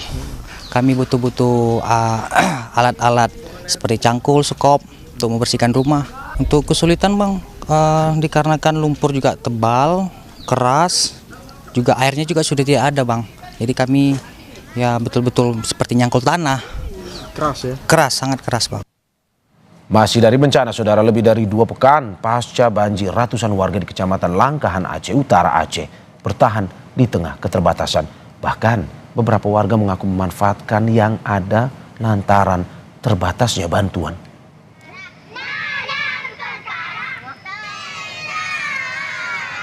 Selain terbatasnya bantuan, warga juga mengaku mendirikan tenda pengungsian secara mandiri. Terbatasnya bantuan dan tenda yang seadanya membuat sejumlah warga mulai mengalami gangguan kesehatan. Hal ini diungkap warga saat Ketua Tim Penggerak PKK Aceh yang juga istri Gubernur Aceh, Marlina, mengunjungi warga dan memberikan bantuan. Warga berharap pemerintah maupun instansi terkait segera memberikan bantuan logistik hingga medis agar kondisi warga terdampak banjir tetap terjaga.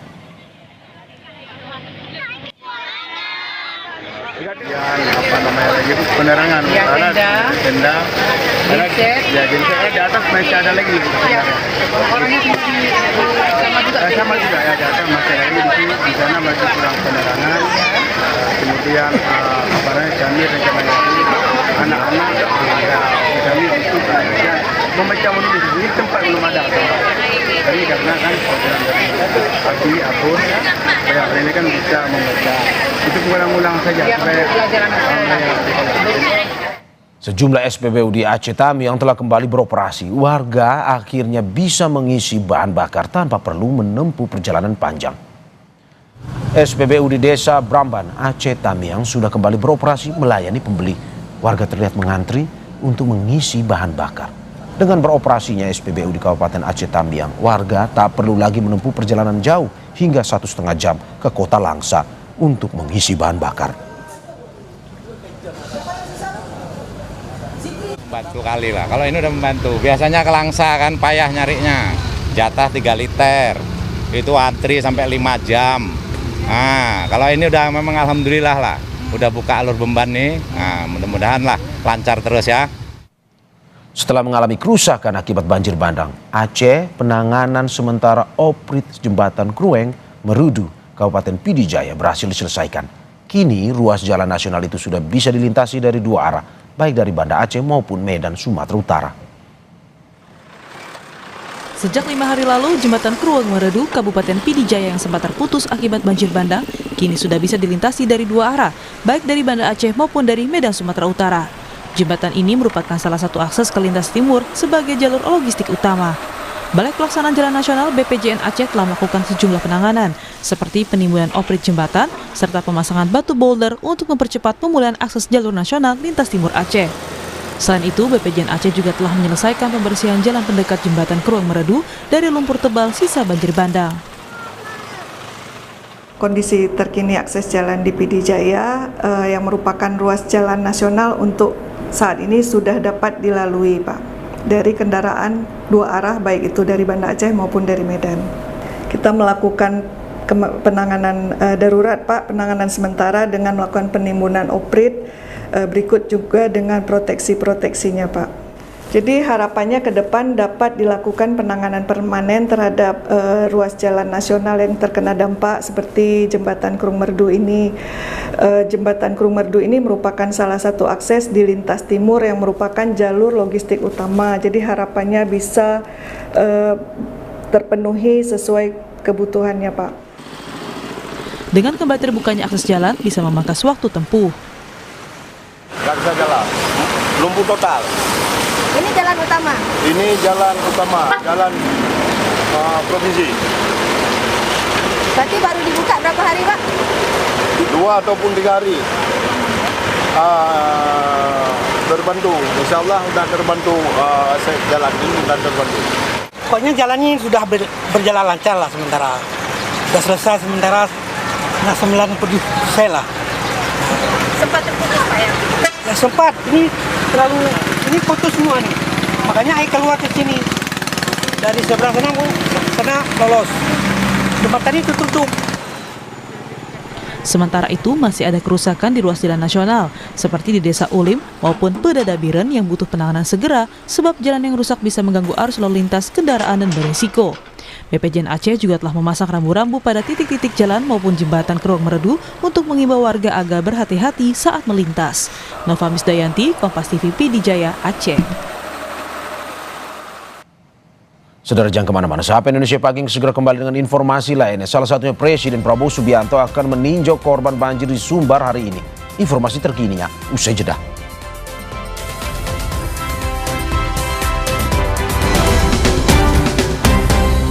Saudara, Presiden Prabowo Subianto tiba di Bandara Internasional Minangkabau, Sumatera Barat Rabu malam. Presiden akan mengecek penanganan bencana pada hari ini. Kedatangan Presiden Prabowo disambut Gubernur Sumbar Mahyeldi Ansarullah dan Kapolda Sumbar Irjen Gatot Tri Suryanta. Rencananya, Presiden meninjau kondisi korban banjir di Sumatera Barat, di pengungsian, dan memantau perkembangan perbaikan infrastruktur.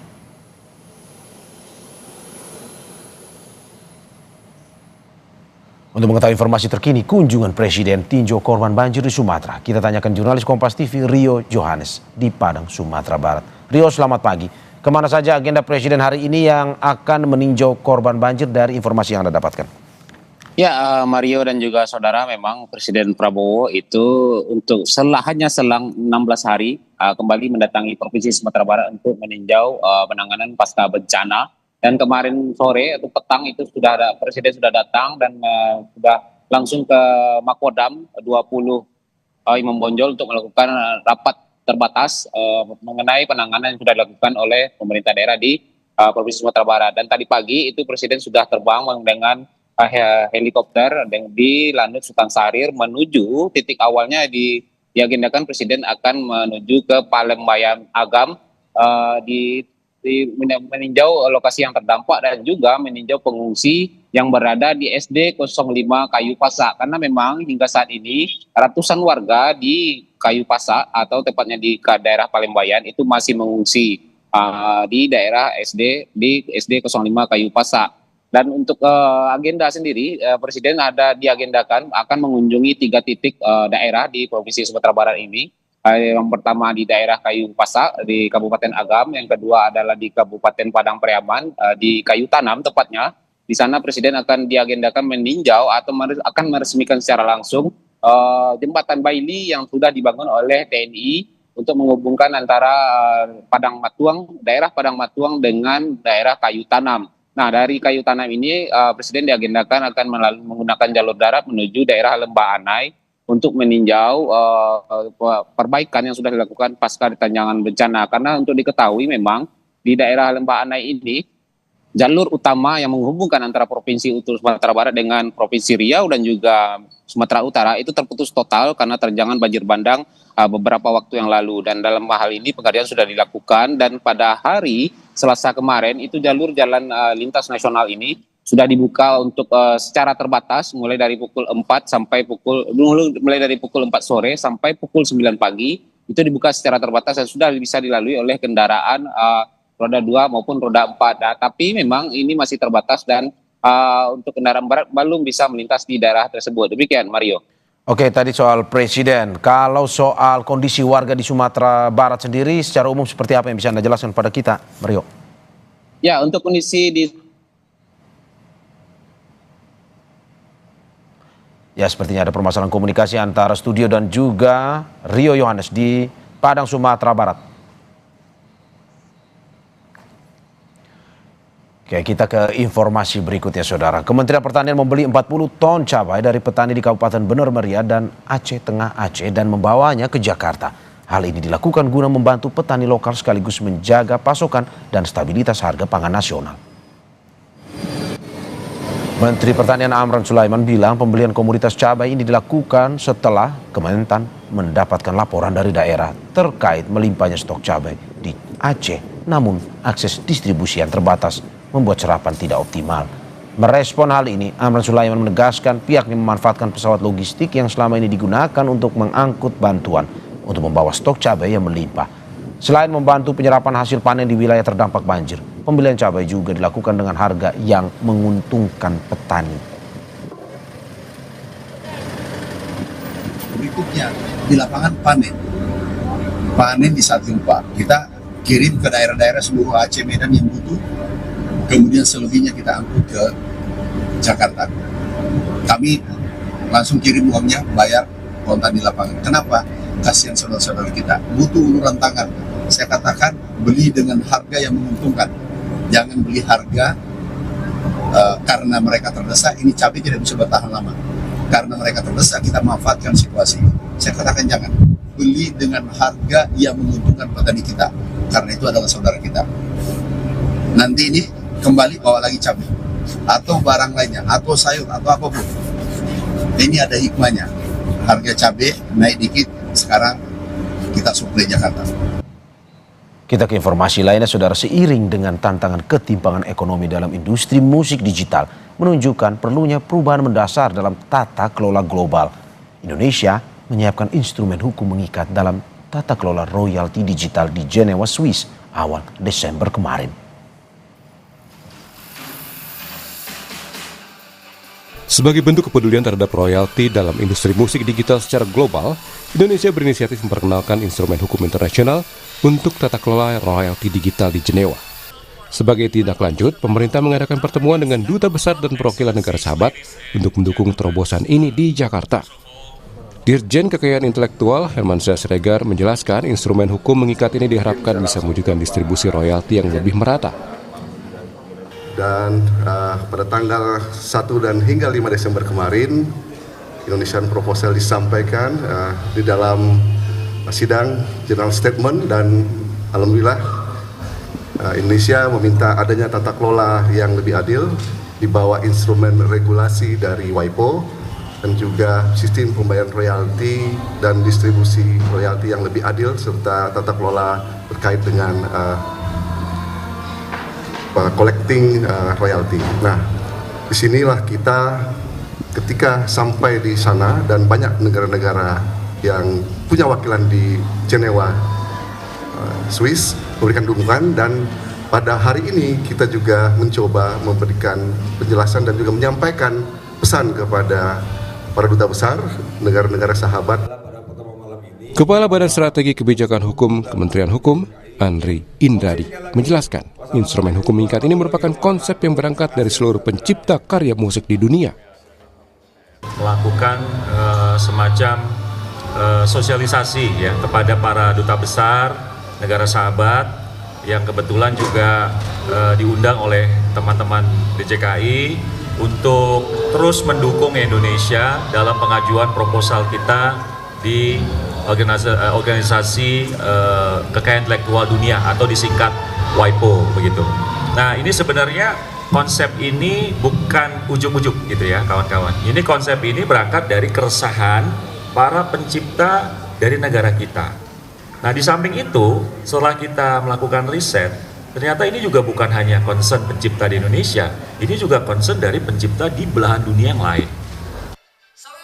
Pemerintah juga memperkenalkan situs resmi proposal Indonesia sebagai bentuk kanal informasi untuk publik, pelaku industri, hingga akademisi untuk memahami isi dari proposal Indonesia sekaligus memberikan dukungan terhadap kampanye Just and Fair Royalty. Niko Anggriawan, Yanuar Ruslim, Kompas TV, Jakarta. Pariwisata kini tidak hanya berbicara soal kunjungan dan hiburan, tetapi juga bagaimana destinasi mampu memberi dampak bagi lingkungan dan masyarakat. Salah satu taman hiburan satwa di Cisarua, Bogor menegaskan komitmennya melalui program pariwisata yang berkelanjutan dan terintegrasi.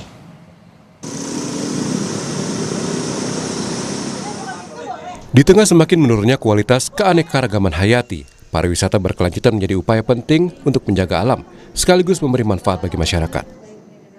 Taman Safari Indonesia yang sadar akan permasalahan ini memiliki program pariwisata yang berdampak melalui 3 pilar utama, yakni konservasi, keanekaragaman hayati, pariwisata berkelanjutan, dan pengelolaan sampah terpadu.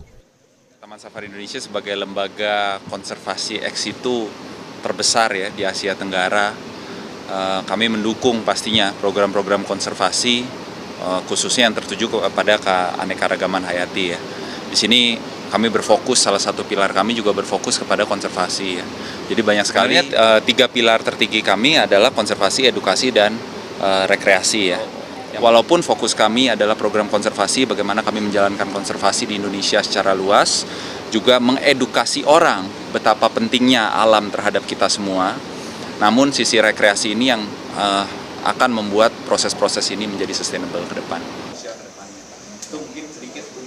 Komitmen ini diwujudkan melalui jalur wisata ramah satwa, edukasi sekolah, hingga sistem pengolahan sampah terintegrasi untuk memisahkan dan mendaur ulang limbah pengunjung. Kolaborasi dengan berbagai stakeholder seperti salah satunya desa wisata setempat mampu menggerakkan ekonomi lokal, mulai dari kerajinan, produk olahan, hingga aktivitas budaya yang kini dinikmati wisatawan. TSI ini kan komit dengan kita care juga dengan community ya, dengan kita punya warga di sini. Jadi bentuk daripada CSR yang sudah kami jalankan ini secara rutin adalah kita support buat community, baik itu dalam edukasi. Perdayakan masyarakat di sini sebagai karyawan juga. Dan tetap ada sistem seleksi juga ya pastinya kan. Jadi ya sangat berkaitan lah Kak. Berkaitan dan sangat menjadi satu kebanggaan buat Desa Ciberem dengan kehadiran TSI ini. Dengan adanya TSI meningkatkan nilai ekonomi daripada warga di sini. Bisa kelihatan kan begitu banyak. Dengan pengelolaan yang terintegrasi diharapkan Taman Konservasi Satwa ini dapat menjadi contoh model destinasi pariwisata lain di Indonesia sebagai pariwisata yang tidak hanya menghibur, mengedukasi, namun juga melestarikan alam, melindungi satwa, serta memberdayakan masyarakat. Tim Liputan, Kompas TV. Saudara jangan kemana-mana, seusai jeda ada informasi dari Kompas Business Economic Outlook 2026 yang menghadirkan ekonom dan perwakilan pengusaha. Salah satunya membahas optimisme Menteri Keuangan Purbaya yang yakin ekonomi tumbuh hingga 6% di tahun depan. Bersama rekan saya, Putri Oktavian.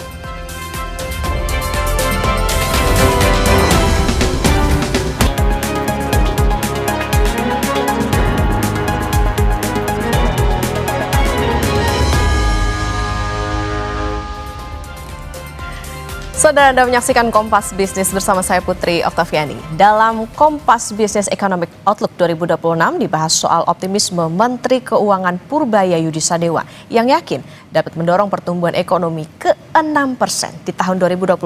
Namun demikian, ekonom dan perwakilan pengusaha punya pandangan yang berbeda. Ada optimistis 6% di 2026. Anda yakin dan percaya itu akan terjadi? Pertama tentu sebagai Menteri Keuangan ya dan sebagai orang pemerintah, beliau harus begitu.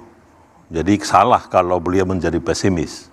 Jadi setiap pemerintah pasti harus membuat target yang dia harus kerja keras untuk mencapainya. Dan itu saya pikir baik ya, karena dengan optimisme seperti itu, kerja keras seperti itu menjadi juga memberikan, bisa menular kepada yang lain-lain untuk bekerja sama dan juga dia bekerja keras untuk mencapai itu. Jadi apapun yang terjadi memang seorang menteri harus punya keyakinan seperti itu? Saya pikir begitu ya. Jadi sama juga dengan APBN ya, mereka selalu buat target yang lebih tinggi untuk mereka bekerja keras. Kalau dibuat target yang lebih rendah, nanti mereka jadi bekerja lebih tenang-tenang saja, setengah-setengah gitu loh. Jadi memang begitu, polanya begitu yang saya lihat dari waktu ke waktu. Tapi kalau dari proyeksi kacamata seorang ekonom senior, pertumbuhan ekonomi 2026 menurut Anda akan bagaimana, di berapa persen, dan faktor penentunya akan apa saja? Ya, seperti ini, kalau kita lihat dari berbagai artinya yang membuat prediksi ke depan itu bahwa 5% buat kita itu adalah baseline. Jadi 5% itu mestinya boleh dikatakan relatif mudah lah 5% ya. Dari waktu ke waktu, baik itu dibuat oleh teman-teman dari World Bank, IMF, OECD, ADB, bahkan dari pemeringkat S&P juga membuat kita 5%. Dan saya melihat memang sekitar itu. Tapi kalau memang mau ke 6%, sebetulnya perlu kerja keras. Kalau menurut saya yang utama adalah seperti ini. Sudah ada kebijakan-kebijakan dari sisi fiskal. Dan juga tadi disebutkan dari sisi moneter maupun injeksi daripada likuiditas. Yang menurut saya yang masih kurang ini adalah bahwa masih ada hambatan-hambatan. Dan tadi diakui demikian juga dengan pertanyaan-pertanyaan dari para pebisnis. Ya. Jadi ini ibarat pipa yang masih banyak di situ sampah-sampah yang menjadi penghambat. itu yang harus dibersihkan dengan cepat. Ya, itu yang membuat saluran itu menjadi tidak lancar. Kalau itu dilancarkan, seperti halnya dulu kita pernah mendapatkan pertumbuhan yang cepat, itu niscaya bisa kita mencapai pertumbuhan yang lebih tinggi. Nah, jadi apa yang dikatakan tadi, debottlenecking atau di bypass, itu adalah cara-cara yang harus dilakukan. Karena mungkin lemak-lemak yang di dalam pipa-pipa tadi harus dibersihkan. Itu harus dilakukan dengan cepat. Itu intinya. Sebelum saya masuk ke faktor penentunya apa saja dari kacamata seorang ekonom, saya akan ke Bu Sinta dulu. Bu Sinta, kalau iklim usaha ataupun kepastian regulasi dari teman-teman pebisnis sendiri sudah cukup amankah? Saya rasa ini sudah terbuka, semua juga sudah banyak bicara. Kalau soal kepastian regulasi, hukum, konsistensi, ini masih banyak PR-nya. Jadi kalau kita bilang sudah ada perbaikan, mungkin perbaikan sudah ada. Tapi jelas kita masih mesti lebih banyak melakukan, ya tadi dikatakan deregulasi, di bottleneck, itu masih banyak yang mesti, PR kita masih banyak. Nah, kalau kami dari pelaku usaha selalu ditanya awalnya, jadi 2026 itu seperti apa? Tentunya kita harus mengatakan optimis, ya pasti harus optimis. Tapi saya selalu ada caveat lain, saya bilang cautious optimism. Artinya apa? Optimis tapi penuh dengan kehati-hatian. Karena apa? Karena bagi kami 2026 itu masih banyak ketidakpastiannya. Jadi kita tidak bisa mengatakan, oh pasti seperti ini. Artinya teman-teman pengusaha banyak kekhawatiran? Jelas banyak sekali kekhawatiran. Kami kemarin Apindo sudah mengeluarkan outlook perekonomian 2026, pertumbuhan ekonomi kalau dasarnya Apindo tuh saya setuju sama Pak Raden pasti di atas 5, tapi 5 berapa? Kalau kami range-nya 5 sampai 5,4 lah. Kalau sampai 6, nothing is impossible kata orang. Tapi untuk kita bisa melompat ke 6 itu saya pikir wah kalau namanya lagi itu maratonnya mesti maraton kelas kencang. Jadi tidak mudah untuk dapat 6%. Tapi kalau dari teman-teman Apindo, teman-teman pengusaha, teman-teman pebisnis, hambatan apa saja yang saat ini dikhawatirkan masih akan muncul di 2026? Ya. Jadi mungkin seperti diketahui kita di 2000 masuk ke 2026 ini kan sebenarnya ada sedikit, karena kita lihat kuartal keempat ini sudah ada perbaikan ya. Jadi dilihat dari segi IKK, PMI itu indikator-indikatornya itu semua melihat ada perbaikan. Jadi kita juga melihat selalu kalau di penghujung tahun dengan adanya Nataru itu pasti akan baiklah pertumbuhannya. Jadi ini ada buat loncatan 2026. Dan di kuartal pertama kita sekarang juga melihat bahwa Lebaran ini kan semua kan di kuartal pertama ya. Jadi dengan kata lain kita nggak khawatir lah di kuartal pertama itu pasti akan naik gitu. Cuman kalau kita melihat kenapa tadi saya mengatakan masih banyak PR-nya, karena upaya yang dilakukan pemerintah di akhir tahun ini, apakah itu melalui insentif dan stimulus yang diberikan maupun juga dengan adanya satuan tugas untuk tadi di bottlenecking, untuk regulasi, untuk program prioritas pemerintah, ini kan mesti yet to be seen hasilnya. Contohnya Pak Menteri Keuangan tuh sebenarnya sudah manggil pengusaha dari berbagai sektor mau dengar keluh kesah. Kalau namanya pengusaha menyampaikan keluh kesah ini bukan hal yang baru. Sudah sering sekali kita keluh kesah, dari bertahun-tahun keluh kesah terus ya. Tapi tidak semua keluh kesah itu kan bisa kemudian diperbaiki. Nah, ini yet to be seen. Apakah benar-benar ini serius untuk perbaikan-perbaikan itu bisa nyata-nyata membuat hasil yang positif. Makanya kekhawatiran itu masih ada. Kemudian kalau kita lihat hal kedua, masih banyak PR dari segi regulasi juga yang saat ini masih terpending.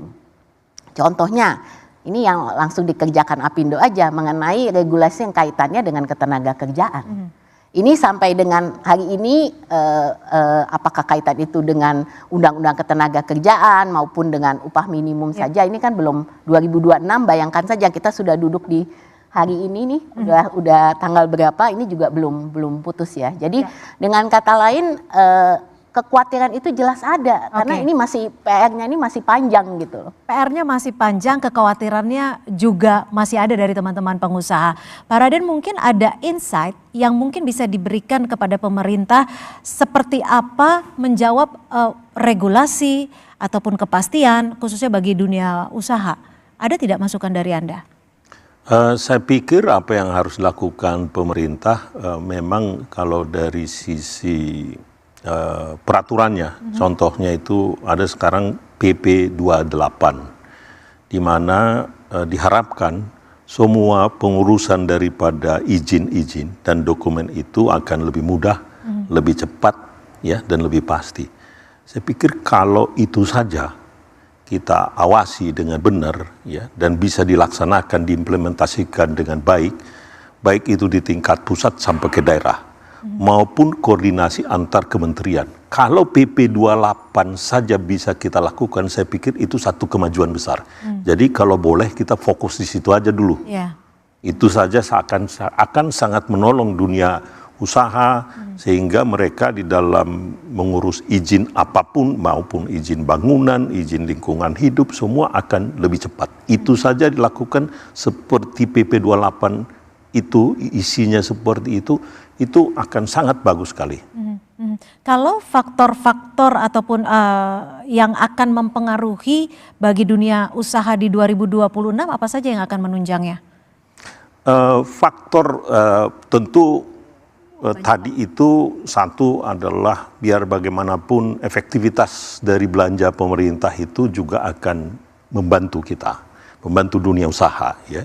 Jadi kalau memang sudah dianggarkan sekian, belanjakan tepat waktu dan efektif, itu intinya.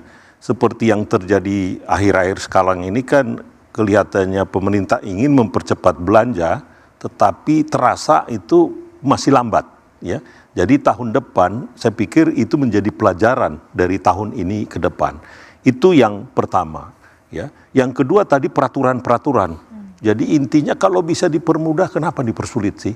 Jangan dibalik-balik, kalau bisa dipersulit kenapa nggak dipermudah gitu loh. Jadi itu yang kedua. Yang ketiga saya pikir juga yang kita lihat yang menjadi kekhawatiran sekarang ini adalah kita tidak pernah tahu kadang-kadang perubahan iklim yang demikian cepat ini, apa yang terjadi di Sumatera baru-baru ini, mungkin juga namanya La Nina, itu peristiwa kebanyakan hujan, itu bisa terjadi tahun 2026, yang menurut saya itu harus diantisipasi dari awal, karena itu akan berdampak terhadap infrastruktur kita, dan juga terhadap produksi pangan. Hal-hal seperti itu, jadi kita antisipasi apa yang mungkin terjadi dengan melihat apa yang kita alami baru-baru ini. Jangan sampai terulang lagi itu, karena itu akan mempengaruhi sentimen daripada kita semua confidence. Yang keempat adalah menurut saya, mesin yang paling utama, tadi sudah disebutkan oleh Menteri Keuangan itu, adalah swasta. Pemerintah itu hanya 9%, paling tinggi 10%, bahkan dengan BUMN sekalipun, itu paling tinggi 14% hitungan saya. Jadi yang 85% itu mesin yang paling besar ini, jangan sampai mandek ini. Ini harus benar-benar berjalan dengan baik. Pastikan likuiditasnya, bahan bakarnya masuk ke dalam mesin ini. Pastikan juga mesin ini bisa di-upgrade dan dioperasikan dengan baik. Itu yang utama saya pikir beberapa hal yang perlu dilakukan untuk tahun 2026 ini. Dan selesai jeda, Saudara, Kompas Bisnis Economic Outlook bersama ekonom dan pengusaha membahas investasi dan tantangan dalam penyediaan lapangan kerja. Tetaplah bersama kami.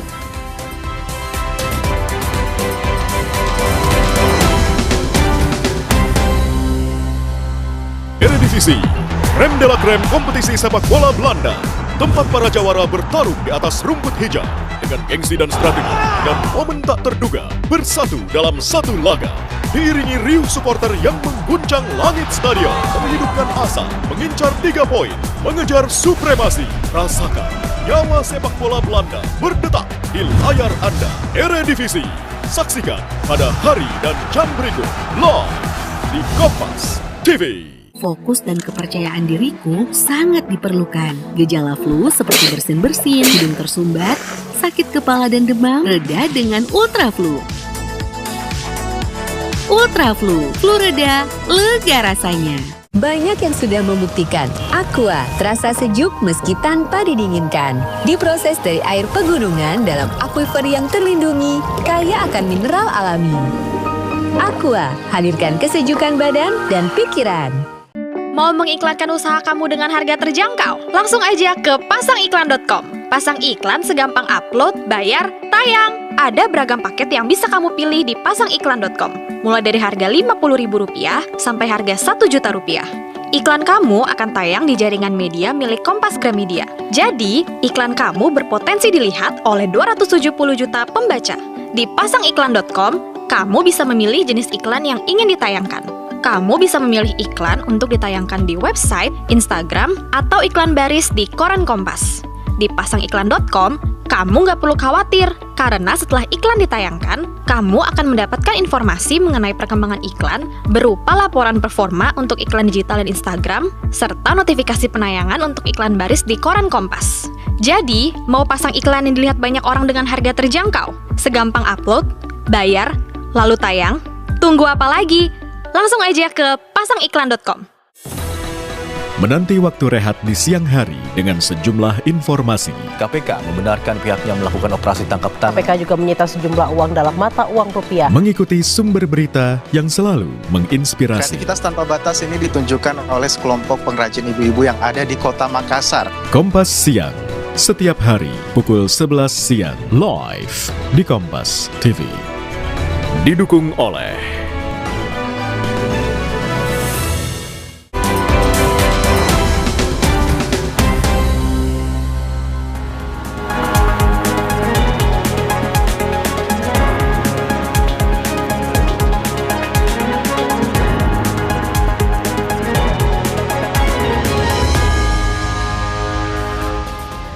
Saudara, Kompas Business Economic Outlook bersama ekonom dan pengusaha juga membahas soal jenis lapangan kerja yang lebih banyak di sektor informal. Selain itu, pengusaha bilang pengangguran terbesar didominasi oleh Gen Z, hampir mencapai 67%. Lapangan kerja salah satu tantangan terbesar penyediaan lapangan pekerjaan.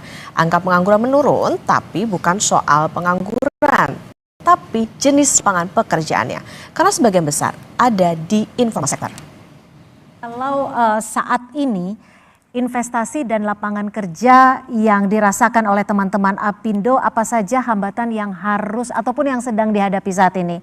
Dan bagaimana Bu Sinta melihat daya beli masyarakat khususnya di dunia usaha?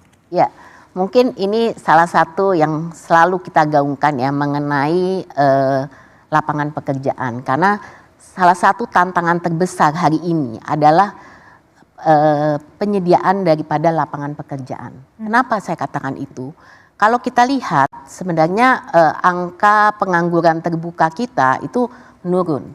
Tapi yang jadi masalah ini bukan hanya soal pengangguran. Karena kalau pengangguran itu kan orang bekerja di Indonesia setiap satu jam seminggu itu sudah dianggap bekerja. Ya. Jadi masalahnya ini bukan lapangan pekerjaannya saja, tapi juga lapangan pekerjaan jenis apa. Karena yang sekarang sebagian besar itu ada di informal sector, hampir 59%, 60%. Jadi semua ini karena tidak cukup lapangan pekerjaan di industri, dia masuk ke informal sector. Makanya kita banyak gig workers, ya kan, yang kerja Gojek, kemudian UMKM kita juga naik terus, gitu kan. Nah ini di sini kita melihat ini permasalahan utama jenis pekerjaannya. Jadi lapangan pekerja yang layak kita sebutnya. Nah, kalau kita melihat dari segi penyerapan tenaga kerja, ini terjadi penurunan yang luar biasa. Karena waktu 7 tahun yang lalu kita lihat 1 triliun investasi bisa menyerap hampir 4.000-an tenaga kerja. Sekarang cuma 1.200-an. Berarti turun hampir seperempatnya. Ya kan? Nah, ini berarti kalau kita sebutkan ini kan penyerapannya jadi menurun. On top of that, kita melihat dengan era digitalisasi, otomatisasi, penyerapannya lebih rendah lagi.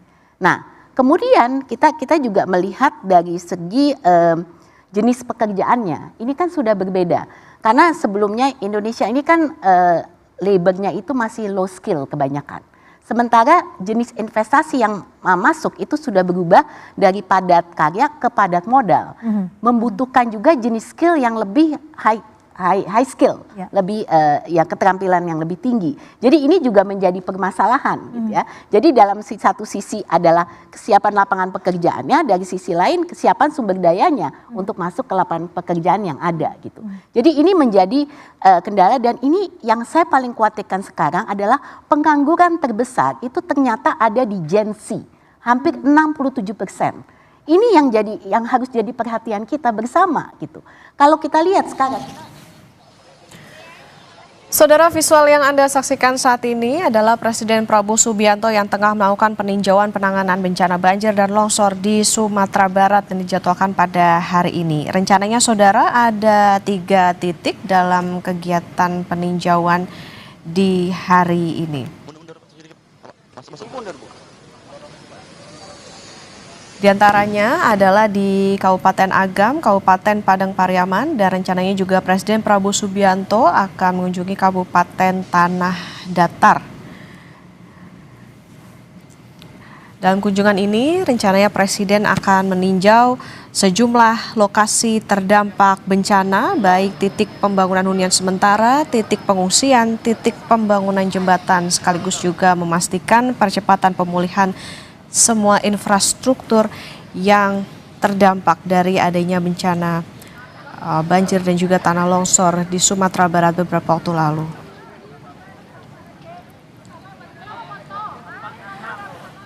Dan saat ini saudara, terlihat Presiden Prabowo Subianto sudah berada